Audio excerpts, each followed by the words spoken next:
Salut à tous. Salut.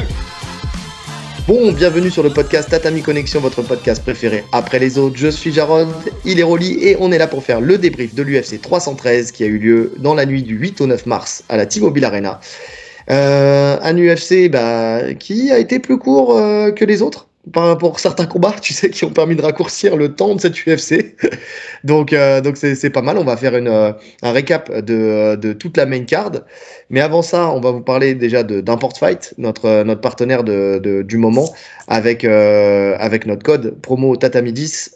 10% de réduction sur tout le site, le lien est en description. Import Fight, c'est un site de textile, de protection, de matériel, de boxe, de MMA et de grappling, avec des marques qui ne sont vendues en France que sur ce site. Sinon, elles sont vendues qu'aux États-Unis ou en Europe, mais dans le reste de l'Europe, avec des marques comme Corner, Hit & Move, Primo pour la boxe taille.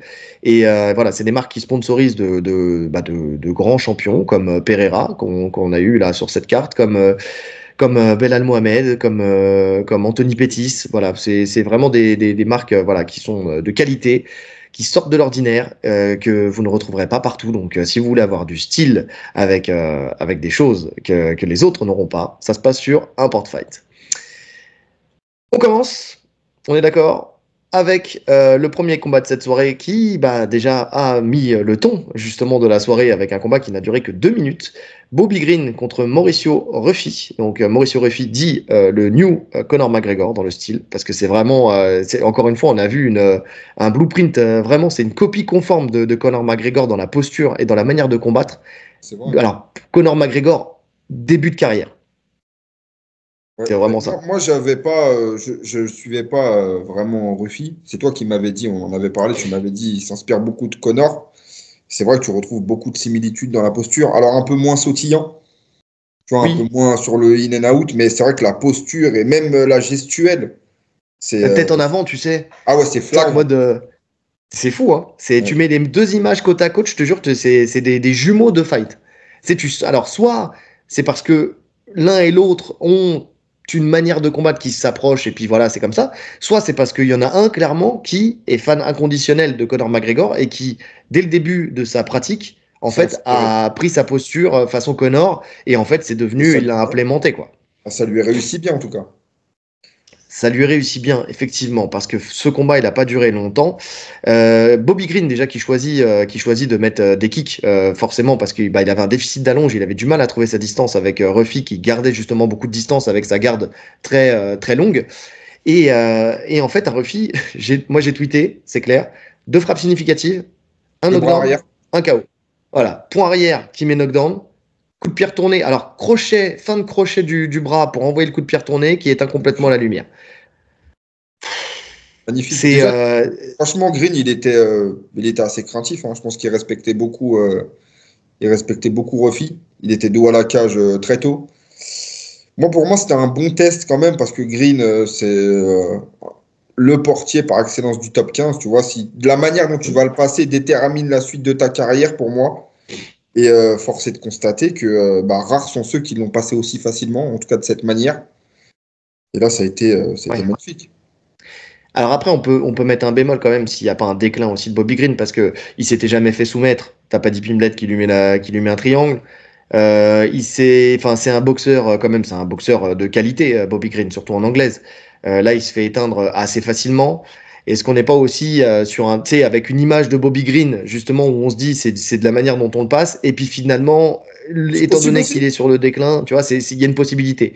Mais quoi qu'il arrive, après la manière, la manière, elle est magnifique. Le geste technique, il est magnifique. Il est magnifique, et puis il joue sur un défaut qui n'en est pas un jusqu'à temps que ce soit exploité finalement, mais c'est les mains basses de Bobby Green qui a les mains vraiment aux hanches, tu vois, il a les mains toujours très basses. Et finalement, quand il prend le coup de pied retourné, il n'a même pas le temps de... Tu sais, il a les mains vraiment au ras du corps. Il n'y a aucune protection. Oui. Alors, on dit que c'est pas... Finalement, quand ça fonctionne, c'est pas un défaut, parce que c'est ton style, jusqu'au moment où ça en devient. Et là, le coup de pied, il est magnifique, il le déconnecte vraiment net, hein, à plat ventre. La dernière fois que quelqu'un est tombé comme ça, c'était Geji contre Holloway. Tu vois, vraiment la tête plantée dans le sol. Enfin, en tout cas, dans des combats main card d'un UFC numéroté, c'est la dernière image qui me vient en tête, c'est celle-ci. Donc ouais, non, il l'a déconnecté complet. On est presque face déjà dès maintenant à un des KO de l'année. Je sais pas encore ce qui va En se tout cas, passer il dans fait le reste de partie l'année, de mais la liste d'office. ouais, je suis d'accord. Et bon, voilà, il a mis le ton. Il a mis le ton véritablement dans ce combat. C'était fabuleux. Il y a pas de doute possible. Il a vraiment pris la salle avec lui. Il a fait monter la salle avec lui.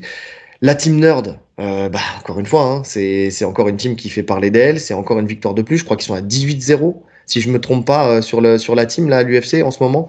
Donc bon, il y a le marketing, il y a les KO, il y a le résultat. Tu prends Jean Silva qui a fait le spectacle contre Bryce Mitchell à la conférence de presse c'est quoi, c'est le 315, je crois, ou le 314, je sais plus, où ils vont s'affronter. Non, c'est même avant, je crois. 314? Bah oui, là, on est au 313, là. Oui, non, je sais, mais non, quand je dis avant, Non, c'est sur un est-ce que numéroté. Hein. c'est sur un numéroté, hein, ouais. Bon, bref, peu importe, j'ai plus le chiffre en tête, mais en tout cas, qui a fait le spectacle avec le fait qu'il l'ait attaqué, qu'il est venu avec une planète, une map monde à la conférence de presse. Voilà, ils ont tout en fait. Ils ont l'entertainment, ils ont les lunettes, ils ont donc l'image, le marketing, ils ont les KO. Franchement, cette team elle ne peut que monter encore et encore pour l'instant. Ouais. Non, c'est vrai que ils font du sale. C'est vraiment le renouveau du MMA brésilien. Ouais, je suis d'accord. Je suis d'accord. Avec un striking vraiment de qualité, ouais. C'est vrai, c'est vrai. Donc bon, belle mise en lumière de ce 313 en ce début de carte principale. On enchaîne avec un Robbie Lawler en plus qui devient Hall of Fame, lui en larmes, des images de sa carrière, c'est entièrement mérité, donc fabuleux. Tu te dis voilà, c'est une soirée qui commence bien. Et puis après, t'as Amanda Lemos contre Yasmine Lucindo. Et là, tu te dis, oh, la descente d'acide. Tu sais, t'étais vraiment, là, t'es pas bien, quoi. T'es pas bien. Un combat, alors certes, un sens unique avec une Amanda Lemos qui était au-dessus, en fait, de son adversaire, avec une Lucindo qui vraiment craignait visiblement la puissance de frappe d'Amanda Lemos et qui venait coller très rapidement son adversaire. Sauf que le problème, c'est qu'à chaque fois, elle se faisait amener au sol par Lemos, qui contrait le fait qu'elle soit collée à la cage. Derrière, c'était dans la garde. Alors oui, il y avait du danger, surtout une fois avec un triangle qui est monté, qui était pas mal, mais qui était bien géré. On sentait que de toute façon, elle cherchait la garde fermée et le triangle. Hein. Vu le contrôle de bras qu'elle faisait en overhook, contrôle du poignet, on sentait que c'était pour monter sur un triangle. Tu te fais piéger une fois, entre guillemets, tu sors. Les fois d'après, tu fais en sorte de bien te mettre en avant pour justement ne pas le reprendre.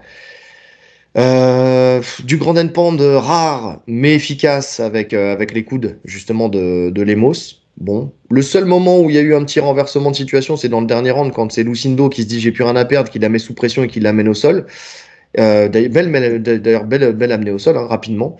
Mais bon, Lemos, elle sort. Ouais, elle se relève et surtout elle réattaque dans la foulée quoi. Tu sais, elle a la ceinture, elle l'amène une nouvelle fois au sol. Bon, voilà, c'est 3 rounds qui se sont passés sensiblement de la même manière. Il n'y a pas grand-chose à dire sur ce combat, je sais pas ce que tu en penses. Non, il n'y a pas grand-chose à dire. Hein. Non, franchement, si ce n'est, encore une fois, c'est une réalité, hein, mis à part les tops, donc les championnes finalement, et peut-être les numéro 1 contenders des KT féminines. Ce qu'il y a derrière, c'est pas fou en termes de niveau. Non, c'est pas fou. Bon, après, t'avais une Amanda Lemos hein, qui a 38 ans, tu vois. 37. Elle est pas toute jeune. Hein. 38, 37, j'ai ouais. vu. Ouais, Ouais. moi j'ai vu 37. Bon, enfin bon, bref, 37, 38. Elle est âgée, c'est vrai qu'elle On est n'est très plus à âgée. 3 mois près. Mais bon, c'est en général, quand tu atteins ces âges-là, c'est les fins de carrière. Bon, finalement, elle a fermé la porte à une jeune qui montait, hein, parce que Ouais, bah ouais. Lucindo, elle était en train de monter, mais voilà, quoi. C'est son Ça, entrée dans c'est le pas top passé. 5 à Lucindo, logiquement. Parce Ouais. qu'elle était 5e, les Moss et elle était 7e. Donc ouais, elle l'a bloqué. Elle l'a bloqué. Par contre, là où j'ai un peu plus de mal à comprendre, c'est la décision unanime Lemos avec un 29-28 x 3. Au vu du combat, à part l'amener au sol, ouais, si tu prends l'amener au sol de Lucindo sous pression, ouais, elle finit par passer. Ouais, parce qu'elle passe la garde, tu vois, mais Ouais, mais il n'y a honnêtement, rien c'est pas non derrière. plus. Ouais, il y a rien de spécial, quoi. Donc, surtout quand tu vois qu'après, il y a un retournement de situation. Pour moi, il y avait 3 rounds unanimes pour les Moss. Ouais. Alors peut-être que c'est dans le temps de contrôle, je sais pas, j'ai pas regardé les stats. Peut-être dans le temps de contrôle, il y avait peut-être plus de temps de contrôle pour Lucindo dans le round 3. Et vu qu'il n'y avait pas beaucoup de jeu d'un côté comme de l'autre et que l'amener au sol, elle a été assez rapide et que ça. Oui, c'est peut-être ça. C'est peut-être parce qu'il y a eu un temps de. Ouais, je pense que c'est ça de souvenir, parce que je vous avoue, j'ai pas revu ce combat. C'est ça, mais non, mais c'est Ouais, sûr c'est que le temps de ça. contrôle. Bon, après, ça n'a pas une incidence significative, tu vois, qui donne un round à Lucindo. Ça change rien.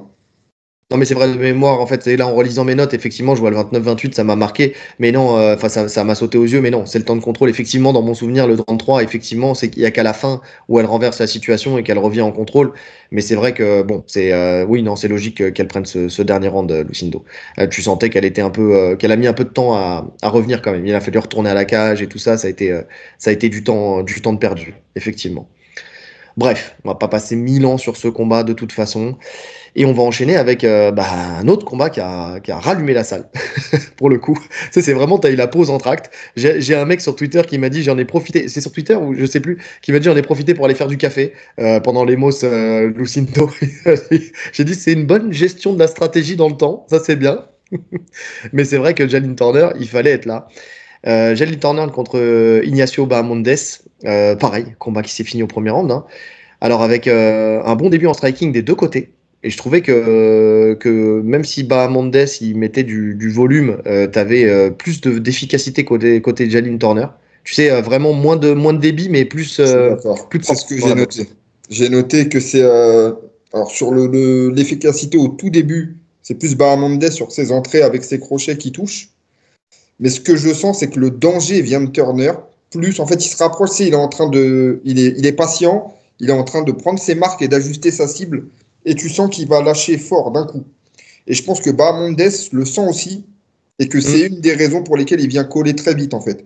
Parce que sur la première offensive de Turner, donc il envoie bras arrière, crochet du droit, middle, tu vois, bien fort. Ouais, Et je ouais. pense qu'il sent la puissance tout de suite, Bahamondes, et il décide de lutter. Alors que je sais pas si ça faisait partie de sa stratégie ou pas, mais il décide de lutter, Alors, en plus de lutter à moitié, parce que c'est plus un tirage de garde qu'autre chose.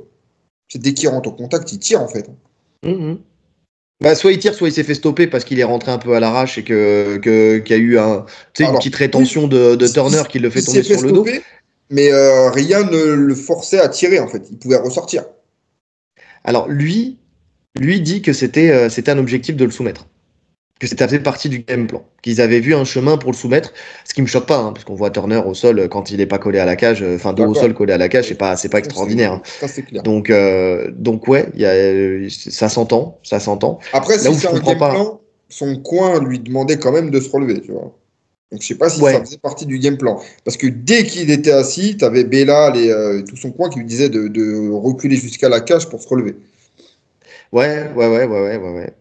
Bah, après, peut-être que c'est lui, il s'est fait son game plan dans sa Voilà, tête, hein, tu je vois, c'est pense qu'il s'est possible fait aussi. son Hein. game plan. Et Voilà, puis, il très bien et ça a géré. payé. C'est vrai qu'au sol, il y a des grosses failles chez Turner. Hein. Il nous montre encore une fois de plus ses limites où on le voyait vraiment comme un prospect dangereux. Parce que gros striking, grand allonge, très grand pour la KT, mais beaucoup trop limité.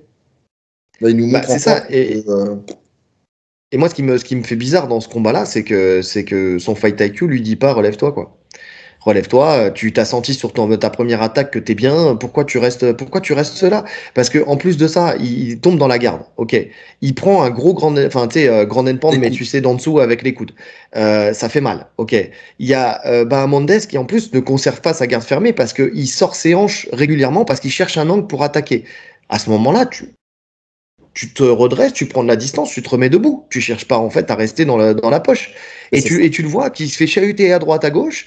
T'as une espèce de, bon, allez, je vais pas dire attaque d'omoplata parce que Ouais, c'est pas moi, je vraiment le pense cas. qu'il veut partir sur un juji plus qu'une omoplata, mais comme il retire Ouais, un peu son bras, tu sais, il est embarqué par son élan. Et puis là, tu c'est as une ça. phase, tu vois, c'est là l'erreur. Et tu vois que là, pour le coup, il y a un gros manque de niveau au sol de Turner, parce qu'il y a une phase où il se retrouve quasiment en triangle, mais pas verrouillé. Tu sais, il a le Et il met bras, un il a la coude. jambe par-dessus l'épaule, mais c'est pas verrouillé encore. Donc, il y a au moins une seconde, et une seconde, c'est énorme hein, dans le sol, où il peut se redresser, il n'y a plus de triangle. Et il Mais c'est reste dedans. surtout le pire, c'est que quand tu revois l'image, parce qu'elle est repassée sur Twitter plusieurs fois, donc je l'ai revue. En fait, au lieu de se redresser pour sortir, il essaie de placer un coude. Donc, comme il essaie de placer un coude, en fait, il tombe lui-même, il plonge dans le triangle. Il rentre dedans, ouais, mais il lui donne.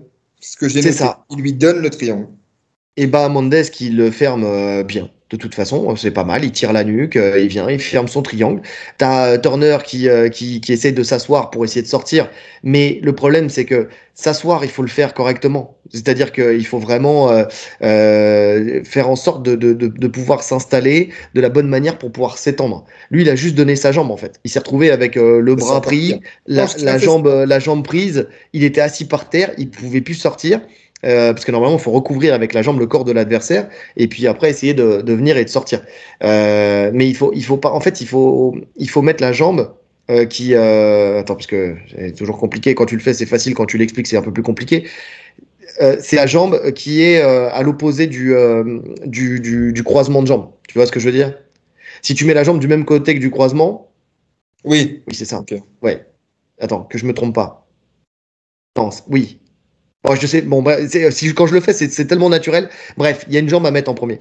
Lui, de toute façon, il a donné sa jambe. Et puis, de toute façon, et je sais plus qui c'est qui a notifié ça, mais c'est vrai, il avait la main qui était déjà prête à taper dès le début. En fait, au lieu d'être je crois que c'est Taylor Lapillus dans les commentaires, qui dit au lieu d'être prêt à sortir, il est prêt à taper psychologiquement.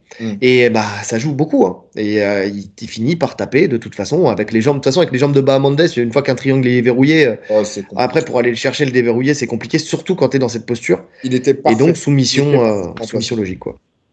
Ouais. De toute façon, est-ce qu'il avait vraiment encore envie d'être là? Parce qu'il annonce tout de suite après qu'il prend sa retraite, Turner. Donc c'était son dernier combat, en tout cas du moins à l'UFC ou en carrière. Écoute,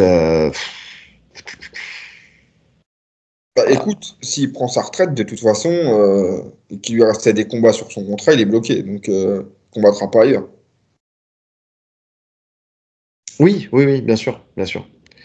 Mais en tout cas, voilà, quoi. C'est dommage d'un mec qui était prometteur, qu'on voyait vraiment monter très haut. En fait, la fin de carrière, elle est vraiment. Le déclin, il a été vraiment très rapide. Ouais, mais parce que je pense qu'il s'est aussi rendu compte des lacunes qu'il avait et que c'était pas rattrapable. Ou en tout cas, il n'avait pas l'envie et la motivation nécessaire pour rattraper ce retard-là. Ouais. Alors qu'il n'y a pas grand-chose à faire, en vrai. Faut juste pas tomber dans les pièges, quoi. Parce que tout le monde n'est pas Moïcano, tu vois. Bahamondes, c'est pas Moïcano, tu vois ce que je veux dire? Ah non. Ben justement, si Bahamondes te fait ça, imagine le reste de la catégorie. Non, mais le problème, c'est pas un défaut technique. Enfin, c'est un défaut technique en soi, mais c'est un défaut stratégique à la base. C'est juste qu'il a juste à se relever. C'est tout. Ouais. En fait, il a juste à prendre de la distance et à se relever. La garde, elle était ouverte. Tu te relèves. Tu restes pas dans la boîte. Non, tu sais que c'est pas ton truc. Il n'avait pas envie. Il n'avait pas envie. Voilà. S'il avait plus envie d'être là, tout simplement. Ouais. Non, je suis d'accord. En tout cas, nouvelle victoire pour Bahamondes qui continue à gravir les échelons. Hein, il va rentrer en top 15. Hein. Exactement. On va voir, hein, il a les mêmes aptitudes de toute façon que Turner. C'est les deux plus grands de la catégorie. Ils font 1m91, je crois, les deux. Donc, beau striking. Non, alors, beau striking, mais quand je dis beau striking, c'est un striking qui est pas vraiment pur, tu sais, techniquement, mais par contre, voilà, il sait se servir de son striking. Voilà, c'est vraiment ça. L'idée, c'est ça. Maintenant, on verra jusqu'où ça l'amène. Mais même lui, en fait, en lutte et au sol, bon là, il attaque ce triangle-là, mais c'est plutôt, encore une fois, c'est comme pour son striking, quoi. Il y a de la folie. Donc ça peut passer, mais ça dépend contre qui, quoi. Donc j'ai hâte de voir jusqu'à où il va aller. Je suis pas dans un train, en tout cas, Bahamondes pour l'instant. C'est un bon combattant, il est agréable à regarder, mais je suis pas. Je suis pas là en train de me dire c'est le futur champion, quoi. C'est vraiment ça. C'est que je le regarde parce qu'il est agréable à suivre, et j'ai pas d'attente particulière sur la suite de carrière. Ouais, je suis d'accord. Donc on verra ça, on verra la suite. On enchaîne avec un Geji Fiziev, ce combat short notice à 12 jours qui a tenu pour le coup toutes ses promesses puisqu'il a fini Fight of the Night, hein, on va pas se mentir. Donc encore une prime de 50 000 pour Geji qui est passé millionnaire. Hein. Il est millionnaire juste avec des primes UFC le type. Et je crois qu'il y a que 1 ou 2 combats dans sa carrière où il n'a pas eu de prime. Tout le reste, il y a des primes. Il n'y a que 2 combats, je crois, il me semble. C'est ce qu'il disait sur AMC. Mais il a plus de primes que de combats parce qu'il y a une grande partie des combats où il en prend 2, des primes. Oui, Il prend et la performance et le fight. Et le fight, ouais, performance, fight, KO, ouais, non, je vois ce que tu veux dire.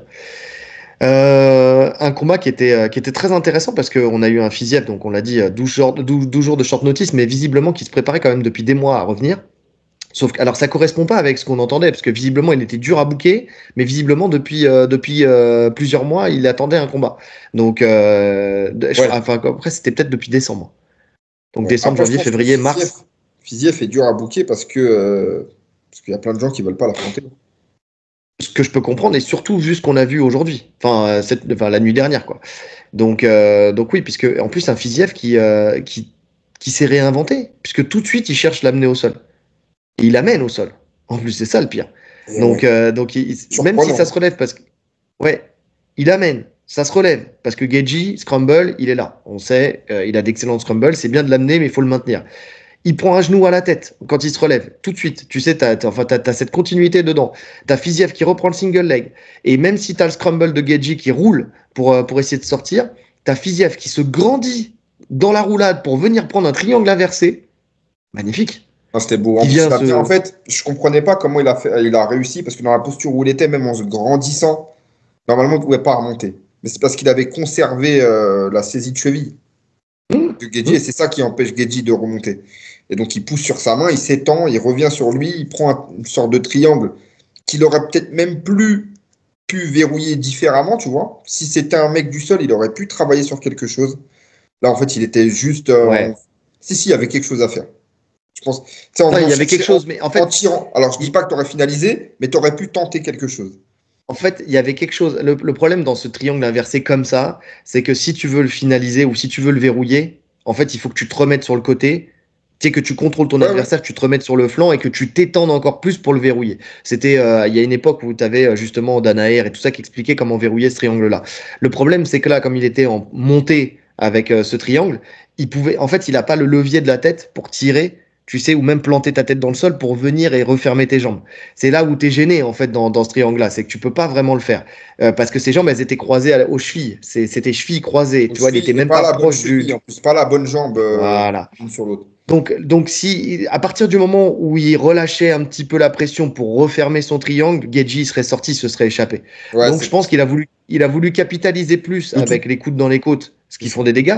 Moi, ce que peut-être j'aurais plus fait, c'est de sacrifier cette position pour en prendre une autre. C'est-à-dire de commencer à prévoir voilà, je vais venir, je vais sortir, je vais pivoter pour prendre une position plus forte au sol, tu vois.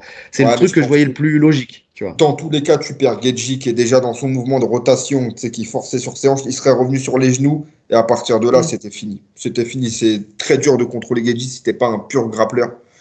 Donc, non, Ouais, donc franchement, c'était. il a raison de capitaliser sur le Bien corps. Il a sûr, eu raison de bien sûr. capitaliser là-dessus. Parce que les coudes dans cette position, ça fait beaucoup de dégâts, tu vois. Il aurait pu facilement lui casser une côte. Bon, je pense pas que ça a C'est ce que été je le me suis cas, dit. mais c'était. Je pense que dans son idée, c'était ça. Et non, non, déjà, il commence le combat. Tu te dis, waouh. Moi, je me dis, franchement, parce que tout le monde connaît la faiblesse de Justin Gaethje de haut sol, je me dis, s'il a réussi, lui, qui n'est pas un grappleur, à mettre cette stratégie en place, franchement, chapeau. Ouais, je suis d'accord. Je suis d'accord. Mais en fait, grosse qualité de lutte, hein, quand même, hein, de la part de Fiziev. On l'a jamais vu dans ce registre-là particulièrement, à part au clinch taille, parce que c'est sa base, c'est un boxeur taille. Mais par contre, ouais, effectivement, tu vois que en lutte, il est là, il est présent. Ouais, Il alors, est présent en fait, parce que amener Geji au sol, c'est pas ce qu'il y a de plus simple. sur la première Et tu amenée, surprends. tu surprends déjà parce que personne s'attend à ça. Et c'est pas une amenée classique, c'est juste en fait, il saisit un kick, il saisit un low kick de Geji et vient le pousser en fait, tout en gardant la jambe. Donc intelligemment, tu vois, c'est parfait. Tu surprends. Et sur le deuxième, en vrai, c'est plus Geji qui lui donne, hein, en s'emballant dans son scramble tout seul, tu vois. Parce que finalement, il attaque le single, Geji fait dos pour sortir sa jambe. Hein. Il n'y a pas encore de danger qui nécessite le fait de partir en roulade comme ça, tu vois. C'est lui qui décide de s'exciter, en fait. S'excite un Enfin, peu il n'y a tout pas seul. de danger. Il n'y a pas de danger. Ça, seul Geji le sent, tu vois, ce danger. C'est-à-dire que ça se trouve dans la saisie de Fiziev, tu sais, le rapport de force, tu sais, quand il a saisi la jambe, ça se trouve, il a senti que le contrôle, il était très fort. D'ailleurs, la preuve, c'est que même en se jetant en arrière, en roulant, il conserve quand même la jambe. C'est que quand même, en ce début de fight, la puissance de saisie, tu vois, de Fiziev, elle doit être quand même très, Non, très sympathique. alors, sur ça, il n'y a pas de doute. Ce que je veux dire, c'est que je pense qu'il y avait des défenses bien moins risquées au point où le single était engagé plutôt que de rouler. Ouais, ouais. Après, on connaît tous le jeu de Geji, hein. Enfin, on le voit même à l'entraînement quand il fait Ouais, du bien sûr. scramble, c'est ça, hein. Le mec, il se jette en avant, il roule. C'est son style à lui, tu vois. Donc après, bon, ça, malheureusement, quand tu as implémenté ça toute ta vie, c'est compliqué de revenir Ouais, mais dessus et de faire du plus simple, quoi. ça reste, pour moi, ça reste des erreurs. Ça reste des erreurs parce que tu fais ça contre un Makhachev, fin du combat, tu vois. Parce que le contrôle derrière, c'est pas du tout le même. Ouais, ouais, je suis d'accord. Je suis d'accord. Je suis d'accord. Donc, t'as Geji qui finit par se relever. Et ce que j'ai aimé aussi, deuxième ajustement de la part de Fiziev, c'est qu'il rentre pas à la guerre. Il boxe à distance, il se déplace bien. Tu vois, quand ça vient au contact, au clinch, il est dominant. Il met des genoux magnifiques. Les genoux. Bras arrière, middle. Tu vois, c'est vraiment, c'est vraiment sympa ce que tu vois. Et t'as Geji qui commence lui, par contre, essayer de tout de suite venir à la collision. En fait, il se rend compte qu'à distance, il est pas bon. Et il envoie des crochets courts, avec un beau crochet arrière déjà de Geji dans le premier round. Ouais, Et qui commence aussi à lutter, tu vois, à lutter pour masquer en fait ses entrées. Parce il qu'il y en a qu'un sait. pour moi. Vas-y, finis ce que tu disais. Il y a qu'un quoi? Qu'un crochet? Il y a qu'un crochet dans ce round pour Oui, Geji qui tue véritablement. oui.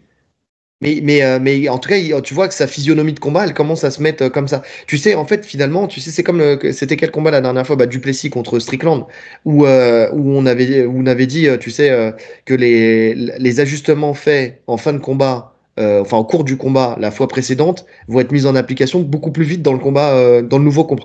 Pardon, dans le nouveau combat.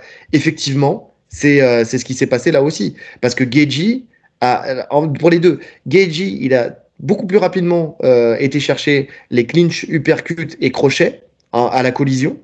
Et t'as Fiziev qui, lui, beaucoup plus rapidement, est venu aussi chercher les genoux, les middle qui peuvent aller chercher la tête, parce que dans les rounds d'après, il y en a certains qui sont venus pleine balle en high kick, entre guillemets, puisque c'était des middle à la base. Donc, et en fait, à capitaliser sur le fait que Geji va descendre à chaque fois, va se pencher en avant. Donc ça a été quand même mis en application beaucoup plus vite dans le combat. Par contre, Geji, lui, à la différence de la première fois, il a cherché à masquer avec un peu plus de lutte, au début du moins. Ouais, ouais, ouais. Alors, très bien géré par Fiziev, hein. Très, très bien Oui. géré. Il défend vraiment parfaitement la lutte. Ouais, beau travail au corps. Les middle, toujours, les middle de Fiziev, c'est un des coups que je kiffe le plus en MMA, je crois. Je suis Franchement, tu d'accord. sens vraiment, c'est puissant, c'est sec. Non, mais C'est franchement, précis. ouais, c'est précis. Tu vois, ça passe Techniquement, juste c'est sous le précis coude. parce qu'il prend jamais un coude. Tu Bah ouais. vois. Et pourtant, le coude, il est pas loin, tu vois, ça passe juste en dessous. Non, non, c'est beau. Et tu sens que, en fait, il a une stratégie d'usure parce que je pense qu'il est conscient qu'il tient pas trois rounds d'à fond, Fiziev. Mhm. En fait, la différence sur les deux, elle est là. Fiziev, il boxe bien mieux que Geji.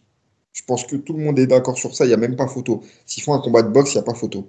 Le problème, c'est que plus les rounds vont passer, plus Geji va pouvoir mettre la pression et rentrer dans une sorte de bagarre. Enfin, s'ils font un combat de boxe, quand même, quand tu regardes bien, l'essentiel du combat, il s'est passé en boxe, hein. Je parle en pied-point, hein. Oui, ouais, bien sûr.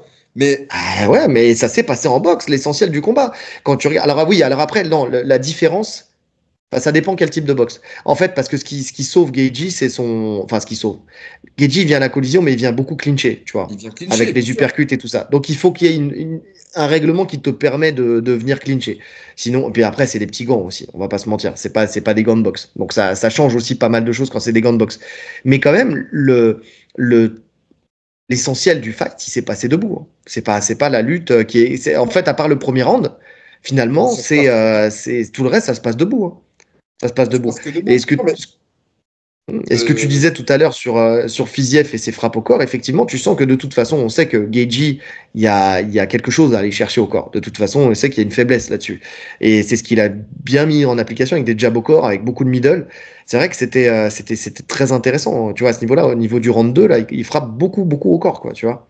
Ouais, mais en D'ailleurs, au fait, point de mettre un petit coup dans les parties aussi. tu sais, on parle d'une faiblesse de Geji au corps, mais cette faiblesse, elle ne vaut que si le mec qui l'a fait ne faiblit pas. Ça veut dire que Geji, lui, va faiblir si tu l'attaques au corps, mais si toi aussi tu faiblis, finalement, ça revient au même. Les mecs qui l'ont travaillé au corps, c'est des mecs qui sont durables. Tu vois, c'est des mecs qui vont à la guerre et qui sont durables. Donc Fiziev, ok, il touche au corps, mais lui aussi fatigue énormément, et bien plus que Geji en plus.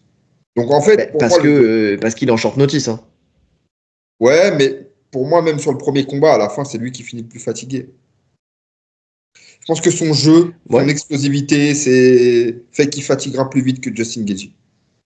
C'est pour oui, ça c'est que pas sur le faux. Ouais. premier round, à chaque fois, hein, sur le premier round est toujours très équilibré entre les deux. Et même là, je le donne à Fiziev, pour moi, le premier round, hein.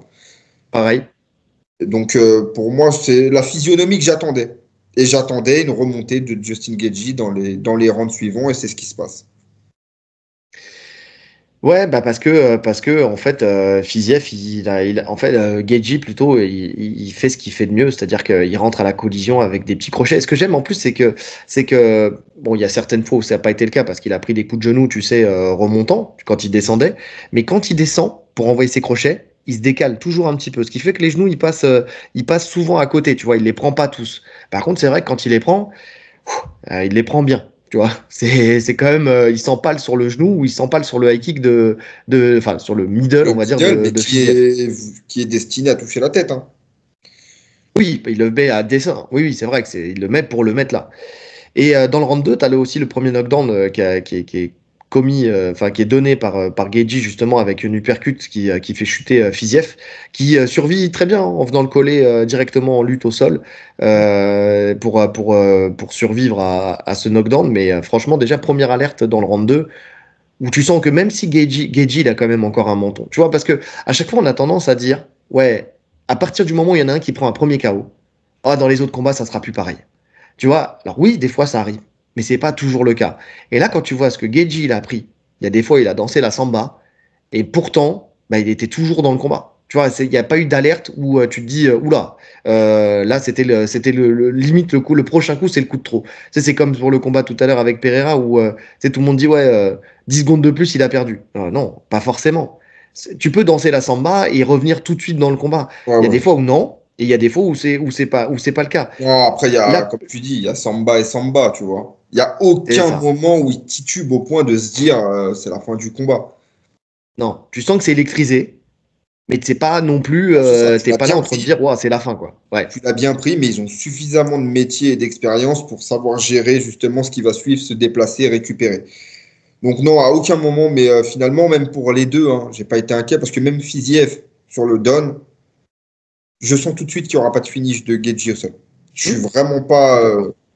je m'excite pas. En plus, je pense qu'il fait l'erreur de prendre le front headlock plutôt que de le laisser se relever pour continuer justement à toucher, ce qui permet encore plus à Fiziev de récupérer. Donc ça, pour moi, ça a été une erreur. Mais bon, ça lui permet quand même de revenir fort dans le combat, de prendre ce round assez nettement, hein. Il a de plus en plus de succès ça, tu vois, ça, pour moi, je comprends pas comment à chaque sortie de clinch, tu te prends le même crochet. Le même crochet du droit. À ce niveau-là, un boxeur comme Fiziev, je comprends pas comment tu trouves pas un moyen de bloquer ce crochet. Tout le combat. Ouais, ouais, ouais, je suis d'accord. Je suis d'accord. Je suis d'accord. Mais de toute façon, après, c'était soit crochet, soit uppercut, quoi. Parce que tu vois, même là, dans le round 3, tu vois, je relis mes notes, je vois clinch plus uppercut de Geji qui fait mal, tu vois. Enfin, le problème aussi, c'est que pour bloquer, il faut avoir la certitude que ce soit un crochet qui va sortir, quoi. Chaque clinch, t'avais soit une arme, soit l'autre. T'avais soit l'uppercut, soit le crochet. D'ailleurs, tu vois, en plus, il y a un moment où il y a une image qui m'a marqué où tu vois Geji qui met le bras en arrière et tu sens que même lui, il attend de se dire qu'est-ce que je sors? Je sors le crochet ou je sors le percut, tu vois. Mais vraiment, il a le bras en arrière et tu sens qu'il est dans l'attente avant de venir, de voir comment on va réagir Fiziev. Donc c'est quand même dur à lire, hein. C'est quand même dur à lire. Autant quand c'est toujours la même arme, oui, je veux bien. Mais là, tu avais quand même la menace de l'un ou de l'autre. Ouais. Ouais. Ouais, non, mais de toute façon, c'est une certitude que c'est dur à lire, parce que sinon, il aurait forcément trouvé la solution. Mais il a trouvé sa faille. Pour le coup, Gedji a vraiment trouvé la faille et il a appuyé dessus parce qu'il y a Fiziev qui continue dans tous les rounds, notamment dans le deuxième, son travail au corps. Mais tu sens que, honnêtement, sur 3 rounds, peut-être sur 5, ça a des effets, mais sur 3 rounds, je pense qu'un mec comme Gedji, il peut encaisser ses frappes. Oui, oui, oui. Ouais.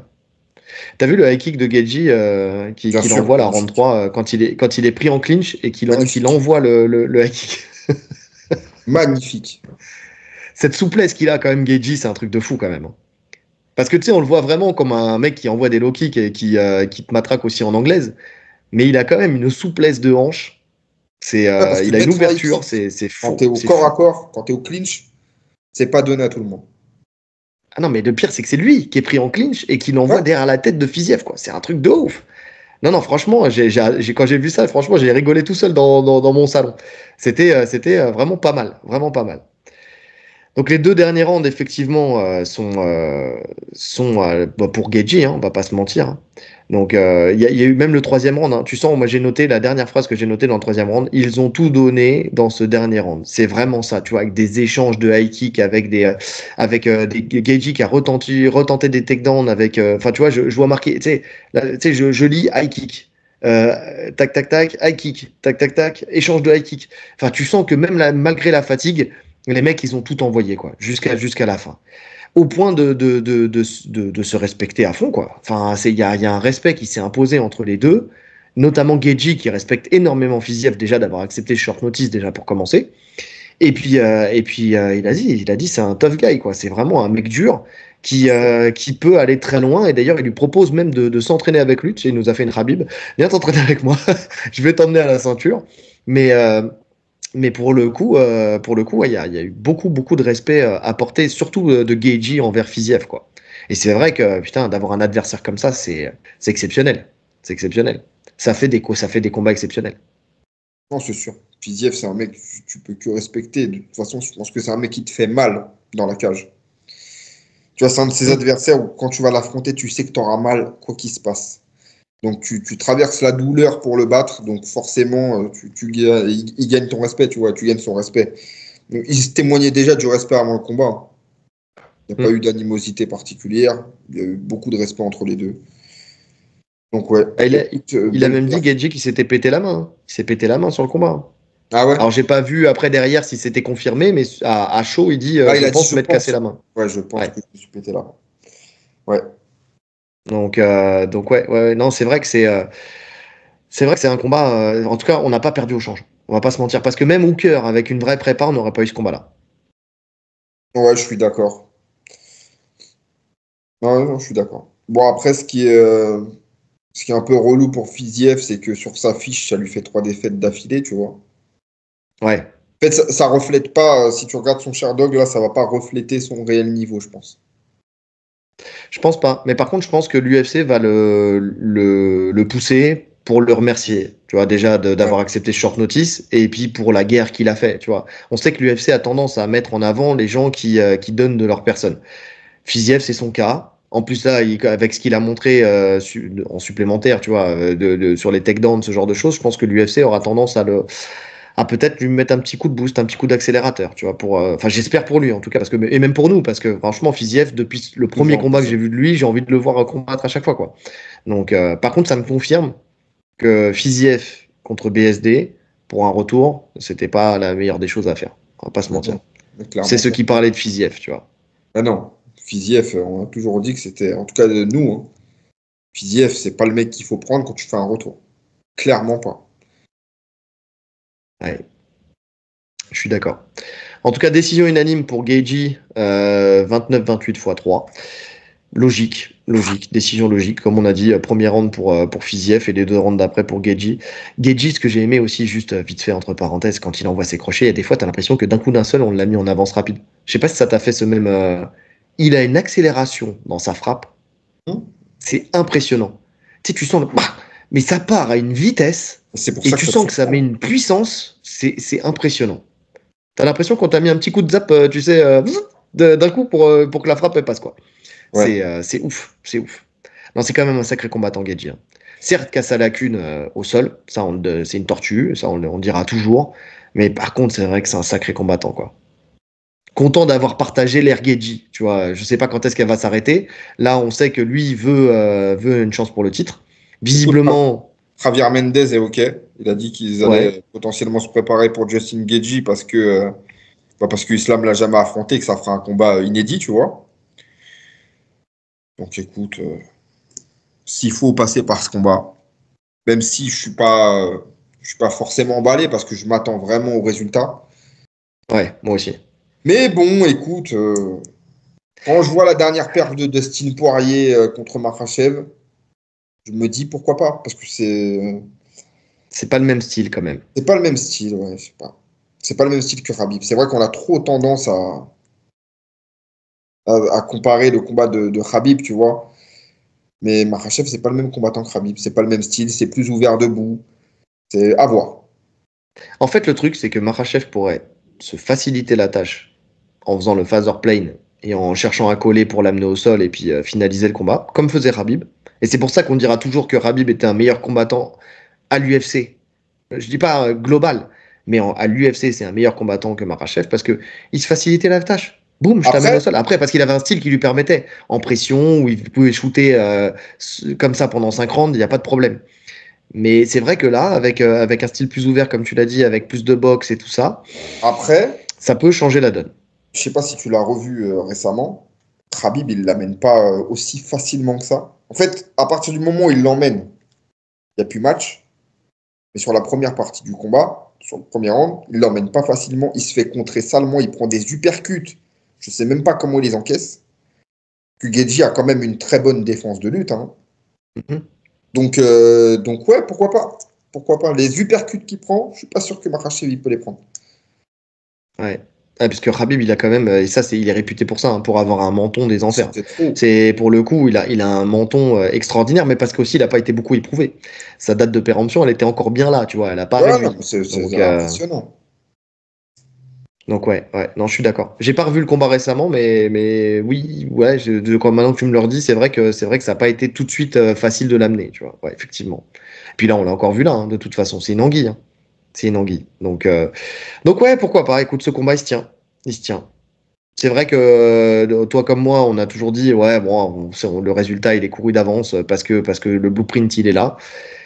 Mais en même temps, écoute, pourquoi pas. Écoute, en Pourquoi pas. même temps, C'est vrai que en fait, c'est relou parce que, comme on l'a dit, c'est des anciens qui restent au top et qui défoncent toutes les nouvelles générations, donc qui bloquent l'entrée. Mais si on veut garder une logique sportive, ils sont encore au top. Finalement, ils sont encore au-dessus des mecs qui montent, tu vois. Donc, ouais. on est obligé de leur donner le combat pour le titre au bout d'un moment. Ouais, je suis d'accord. Je suis d'accord. En tout cas, leur donner des chances qui se suivent, en fait, tout simplement parce que les autres ne montent pas, quoi, tout simplement. Ouais. Donc ouais, à voir. À voir. On enchaîne et on termine avec le combat Alex Pereira contre Magomed Ankalaev pour la ceinture des lourds légers. Ah, ce combat qui va vous faire parler en commentaire, je le sais déjà, parce que déjà, il y en a déjà eu. Il y en a déjà eu. Le combat, il était à peine fini, 5 minutes après, boum. En tout cas, on se faisait. Oui, là pour le coup, on se faisait allumer, puis après, c'était plus moi, parce que c'est normal, c'est moi qui réponds. Donc voilà, c'est pas grave. C'est surtout que là, je vais me régaler parce que vous allez continuer à nous allumer, je vous le dis. Enfin, en tout cas, moi, vous allez continuer à m'allumer, et je m'en fous complètement, parce que on va en discuter dès maintenant. Round par round, Ouais, en parlant. parce que c'est important, la round par round. Donc un round 1 avec un combat qui commence timidement, hein, avec une recherche de distance. Les deux se respectent énormément. Des catch kicks de la part de Pereira. Les deux sont patients. En fait, c'est un échange de low kick hein, pour la majeure partie du combat, hein, de calf et de low kick. Parce que même en KLAF, il les sort. Je trouve, et ça sur l'ensemble du combat, que les low kicks dans KLAF ont été plus efficaces que ceux de Pereira. Je suis d'accord. Complètement d'accord. Il en a mis moins, mais ils ont Mhm. été plus efficaces. Alors, Déjà, le fait d'être en garde fermée, c'était donc c'est à jambe avant, hein, sur Pereira qui mettait les calfs. Est-ce que ça a eu une incidence ou pas? Je sais pas. Je pense que oui, ça a forcément plus de dégâts quand c'est sa jambe arrière. Mais, euh, mais bon, je m'attendais à quand même plus de dégâts que ça. Ça n'a pas été le cas. On n'a pas senti Ankalaev éprouvé par les calfs, hein. À aucun moment, Non. il y a eu un problème. Donc en fait, qu'est-ce qui se passe dans ce round? Déjà, les deux, ils sont à une distance très longue. Ils sont Oui. vraiment, sur le premier round, ils sont vraiment très loin parce que Ankalaev, il commence même pas à mettre tu sais, le fait d'attraper la main, là, le hand trap en place. Donc c'est vraiment qu'ils sont loin, ils sont vraiment à distance de kick. Et voilà, c'est un échange de kick. Chaque démarrage en anglaise, bah, ça désengage d'un côté comme de l'autre, donc finalement ça touche jamais. Ouais. Ce que j'ai Donc, noté aussi, Ankalaev a du mal à trouver sa distance en anglaise. Et c'est vrai au début. Mais tu sens que Pereira, il sait même pas qu'il a du mal à trouver sa distance, c'est qu'il la ça cherche même cherche pas, pas. sa distance en Ouais, il la anglaise. cherche De pas. toute façon, tu te souviens de ce que j'avais dit dans l'analyse. Je pense que Pereira va kicker sur les premiers rounds. Quand tu vois calf kick, high kick de Pereira, et c'était à peu près ça sur le combat. Tu sais, c'est ce qui s'est passé. En fait, il cherchait vraiment à d'abord casser les appuis, essayer peut-être de masquer avec le low kick pour monter en high kick, c'est ce que j'avais dit. Bon, ça a été très bien géré par Ankalaev. Ankalaev, d'ailleurs, on avait parlé de ses ajustements en boxe avec entre justement Blakovic et maintenant qu'on avait vu avec Rakic justement avec plus de low kick et plus de front kick, il a commencé à mettre quelques fronts dans ce round 1. Des fronts qui ont été très efficaces tout le long du combat et qui ont dû Très quand même intéressant. user et gêner Pereira. Ça, c'était super intéressant. Ouais. Et un Ankalaev qui, malgré qu'il ait dit qu'il voulait boxer, tente la lutte dans ce premier round, déjà sur une première tentative d'amener, et qui est géré assez facilement par Pereira. Ouais. Tu sais, déjà, si on, sur le global, si on parle de la lutte, tu vois, enfin, on avait commencé en préambule l'analyse en disant Ankalaev n'est pas un lutteur, c'est un striker. Et Pereira a fait d'énormes progrès. Et je pense on les verra, ces progrès, dans ce combat-là, parce qu'il a beaucoup travaillé là-dessus. Si on prend sur le combat global, déjà, on peut dire que c'était vrai. Sur l'analyse, on avait totalement raison. Ankalaev, c'est pas un lutteur, sauf à la cage. C'est vrai qu'il colle bien à la cage, mais il y avait pas. Enfin, chaque fois qu'il a tenté, sur 11 takedowns tentés, 0 réussi. Par contre, Pereira, 2 Sasae, un qui fait tomber à genoux Ankalaev, et un fin de round 3, si je me trompe pas, je regarderai, mais qui vraiment C'est fait ça, chuter Ankalaev. ouais. Ouais. Et qui le fait chuter bien comme il faut. La seule vraie amenée, on va dire, elle vient de Pereira pour le coup. Ouais, ouais, C'est ouais, pas dit qu'il aurait pu le maintenir, hein. Mais en tout cas, il l'a amené les 2 fois. ouais. Sur le premier round, il n'y a pas d'amener, donc ça finit en body lock. Ça s'arrête comme ça. Le premier round, moi, je le score 19 pour Pereira. Parce Pareil. qu'il n'y a eu aucun dégât, si ce n'est les calfs. En fait, on va juger que sur les échanges de kicks. Et Pereira en met beaucoup plus. Oui, je crois il y avait si je me souviens bien, tu sais, dans ce qui est sorti en frappe significative, tu sais, pendant le combat, je crois que tu avais une frappe à la tête, une frappe au corps et 16 ou 14 frappes aux jambes d'un Mais c'est pas, côté et c'est de l'autre la côté, frappe à la tête, c'est pas c'était Pereira. pareil. Il Et y a zéro frappe à la tête de Pereira au premier round. en live, hein. Oui, alors ou sinon, tu avais une frappe de Ankalaev, une frappe. Alors je crois que tu avais peut-être 14 low kicks côté C'est Pereira. quelque chose comme ça, ouais. Et de l'autre côté, tu avais 6 low kicks, je crois. De mémoire, hein, juste de mémoire. Ouais, Tu c'est avais quelque 6 chose low comme kicks. ça. Enfin, en gros, c'était une bataille de low kick. Et donc, avec un front, voilà, tu avais un front d'Ankalaev qui a fait une frappe au corps. Bon, ça va pas chercher bien loin, mais bon, voilà. Celui qui a mis le plus de low kick, c'est celui qui remporte ce round. Et effectivement, c'est Pereira. Là-dessus, il y a pas de doute.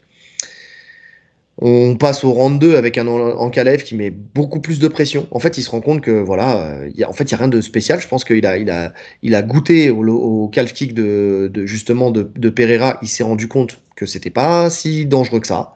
Et donc, il se permet d'avancer un peu plus et de mettre plus de pression. Et t'as un Pereira, comme il subit cette pression, qui met son crochet en dissuasion. Tu sais, comme il fait souvent. Où il l'envoie, tu sais, juste pour menacer du fait que euh, ça commence à venir, en tout cas, sur l'anglaise. Mais tu sens qu'Ankalaev, quand même, il est dans la gestion de la distance. Il est excellent. C'est lui qui gère la distance. C'est parfait. C'est lui qui gère la Parfait. distance. Il est toujours trop loin pour prendre le crochet. Il Mhm. commence à nullifier le jab avec le hand trap. Donc finalement, parce que on parle du crochet de Pereira, mais il a aussi un excellent jab, Pereira, qu'il a quasiment jamais eu l'occasion de mettre en place. Ça a été très Plus tard dans rare. le combat. Ouais, Plus mais tard dans le ça combat, n'a pas eu d'incidence, Ouais, c'était contrairement trop à tard. ses autres combats, tu vois. Donc ça a été trop bien géré, ce hand trap. Franchement, magnifique. Et c'est lui le premier à toucher en anglaise sur un changement de garde. Tu vois, où il switch, donc il passe Avec en sa droite. droitier et il met son bras arrière au visage, qui touche bien, qui touche clean. Donc c'est la première, pour moi, vraie frappe significative en anglaise. Je suis d'accord. Et enfin, il y a les fronts et le low kick qui sortent toujours. Hein. Les fronts, d'ailleurs, il y en a certains qui ont vraiment poussé Pereira. Mais effectivement, tu as cette droite, et puis après, tu as un enchaînement en jab cross de Ankalaev qui touche aussi. Et après en fait, quand il commence à comprendre qu'il trouve sa distance, j'ai noté qu'il touchait beaucoup plus en anglaise à partir de ce moment-là. Et par contre, Pereira, il a quand même du mal à enclencher avec son anglaise. Tu vois, c'est vraiment ça. Après, là, les notes que je lis là, c'est les notes que j'ai notées à chaud. Tu vois, parce qu'après, en relecture, je l'ai vu 4 fois le combat. Toi, tu m'as dit que tu l'avais vu 3 fois. Bon, on discutera après du ressenti qu'on a eu, mais pour le coup, je sais que sur le combat, tu vois, je voyais un Pereira beaucoup plus nullifié sur la première lecture que sur les lectures d'après, sur mes 3 autres lectures. Mais bon, ce round qui se termine en Là, plus avec sur le avec une round 2, gauche. sur le round 2, il fait absolument rien, Pereira. Oui, on est d'accord. Mais en tout cas, en plus, même si tu penses que c'est serré, parce que tu sais, je l'ai écouté donc version française avec les commentateurs français en live, et je l'ai écouté après, je l'ai revu avec les commentateurs anglais. Donc tu sais, c'est pas aussi la même chose quand tu écoutes les commentaires, c'est pas la même chose, tu vois. Mais tu sentais que y avait aussi ce truc dès le début où comment dire, il y a cette incompréhension. Tu sais, on n'y croit pas. Tu vois ce que je veux dire? Genre, t'as du mal à comprendre qu'Ankalaev puisse dominer en anglaise, enfin en tout cas en boxe, Pereira, et ça se ressent dans les commentaires où tu sens qu'il y a un malaise.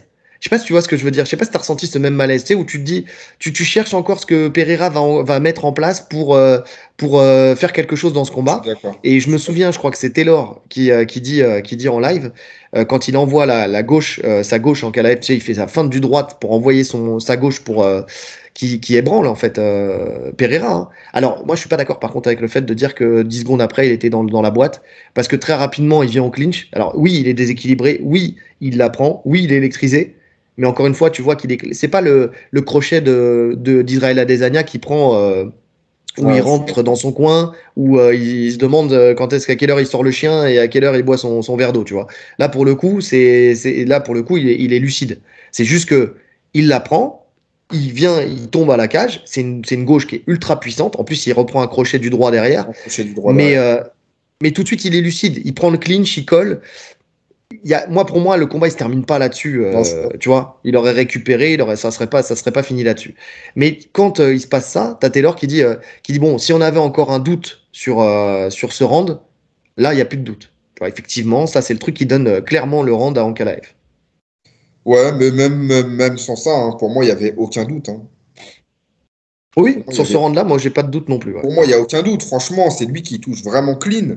Comme tu l'as dit, il touche une première fois sur une bonne droite. Après, il touche sur un gauche-droite. Il a une gauche isolée aussi qui touche derrière. Enfin, il a une grosse séquence en anglaise où il enchaîne plusieurs touches significatives, vraiment. Là où Pereira, finalement, il y a aucune touche au visage encore. Hein. Peut-être une ou deux, mais il n'y a rien de significatif. Tu vois, il y a aucun vrai danger. Et puis après, il y a ce quasi-down à la cage. Donc là, pour moi, c'est le round le plus clair des 5 rounds. C'est le round 2. Il est pour encadrer. Ouais.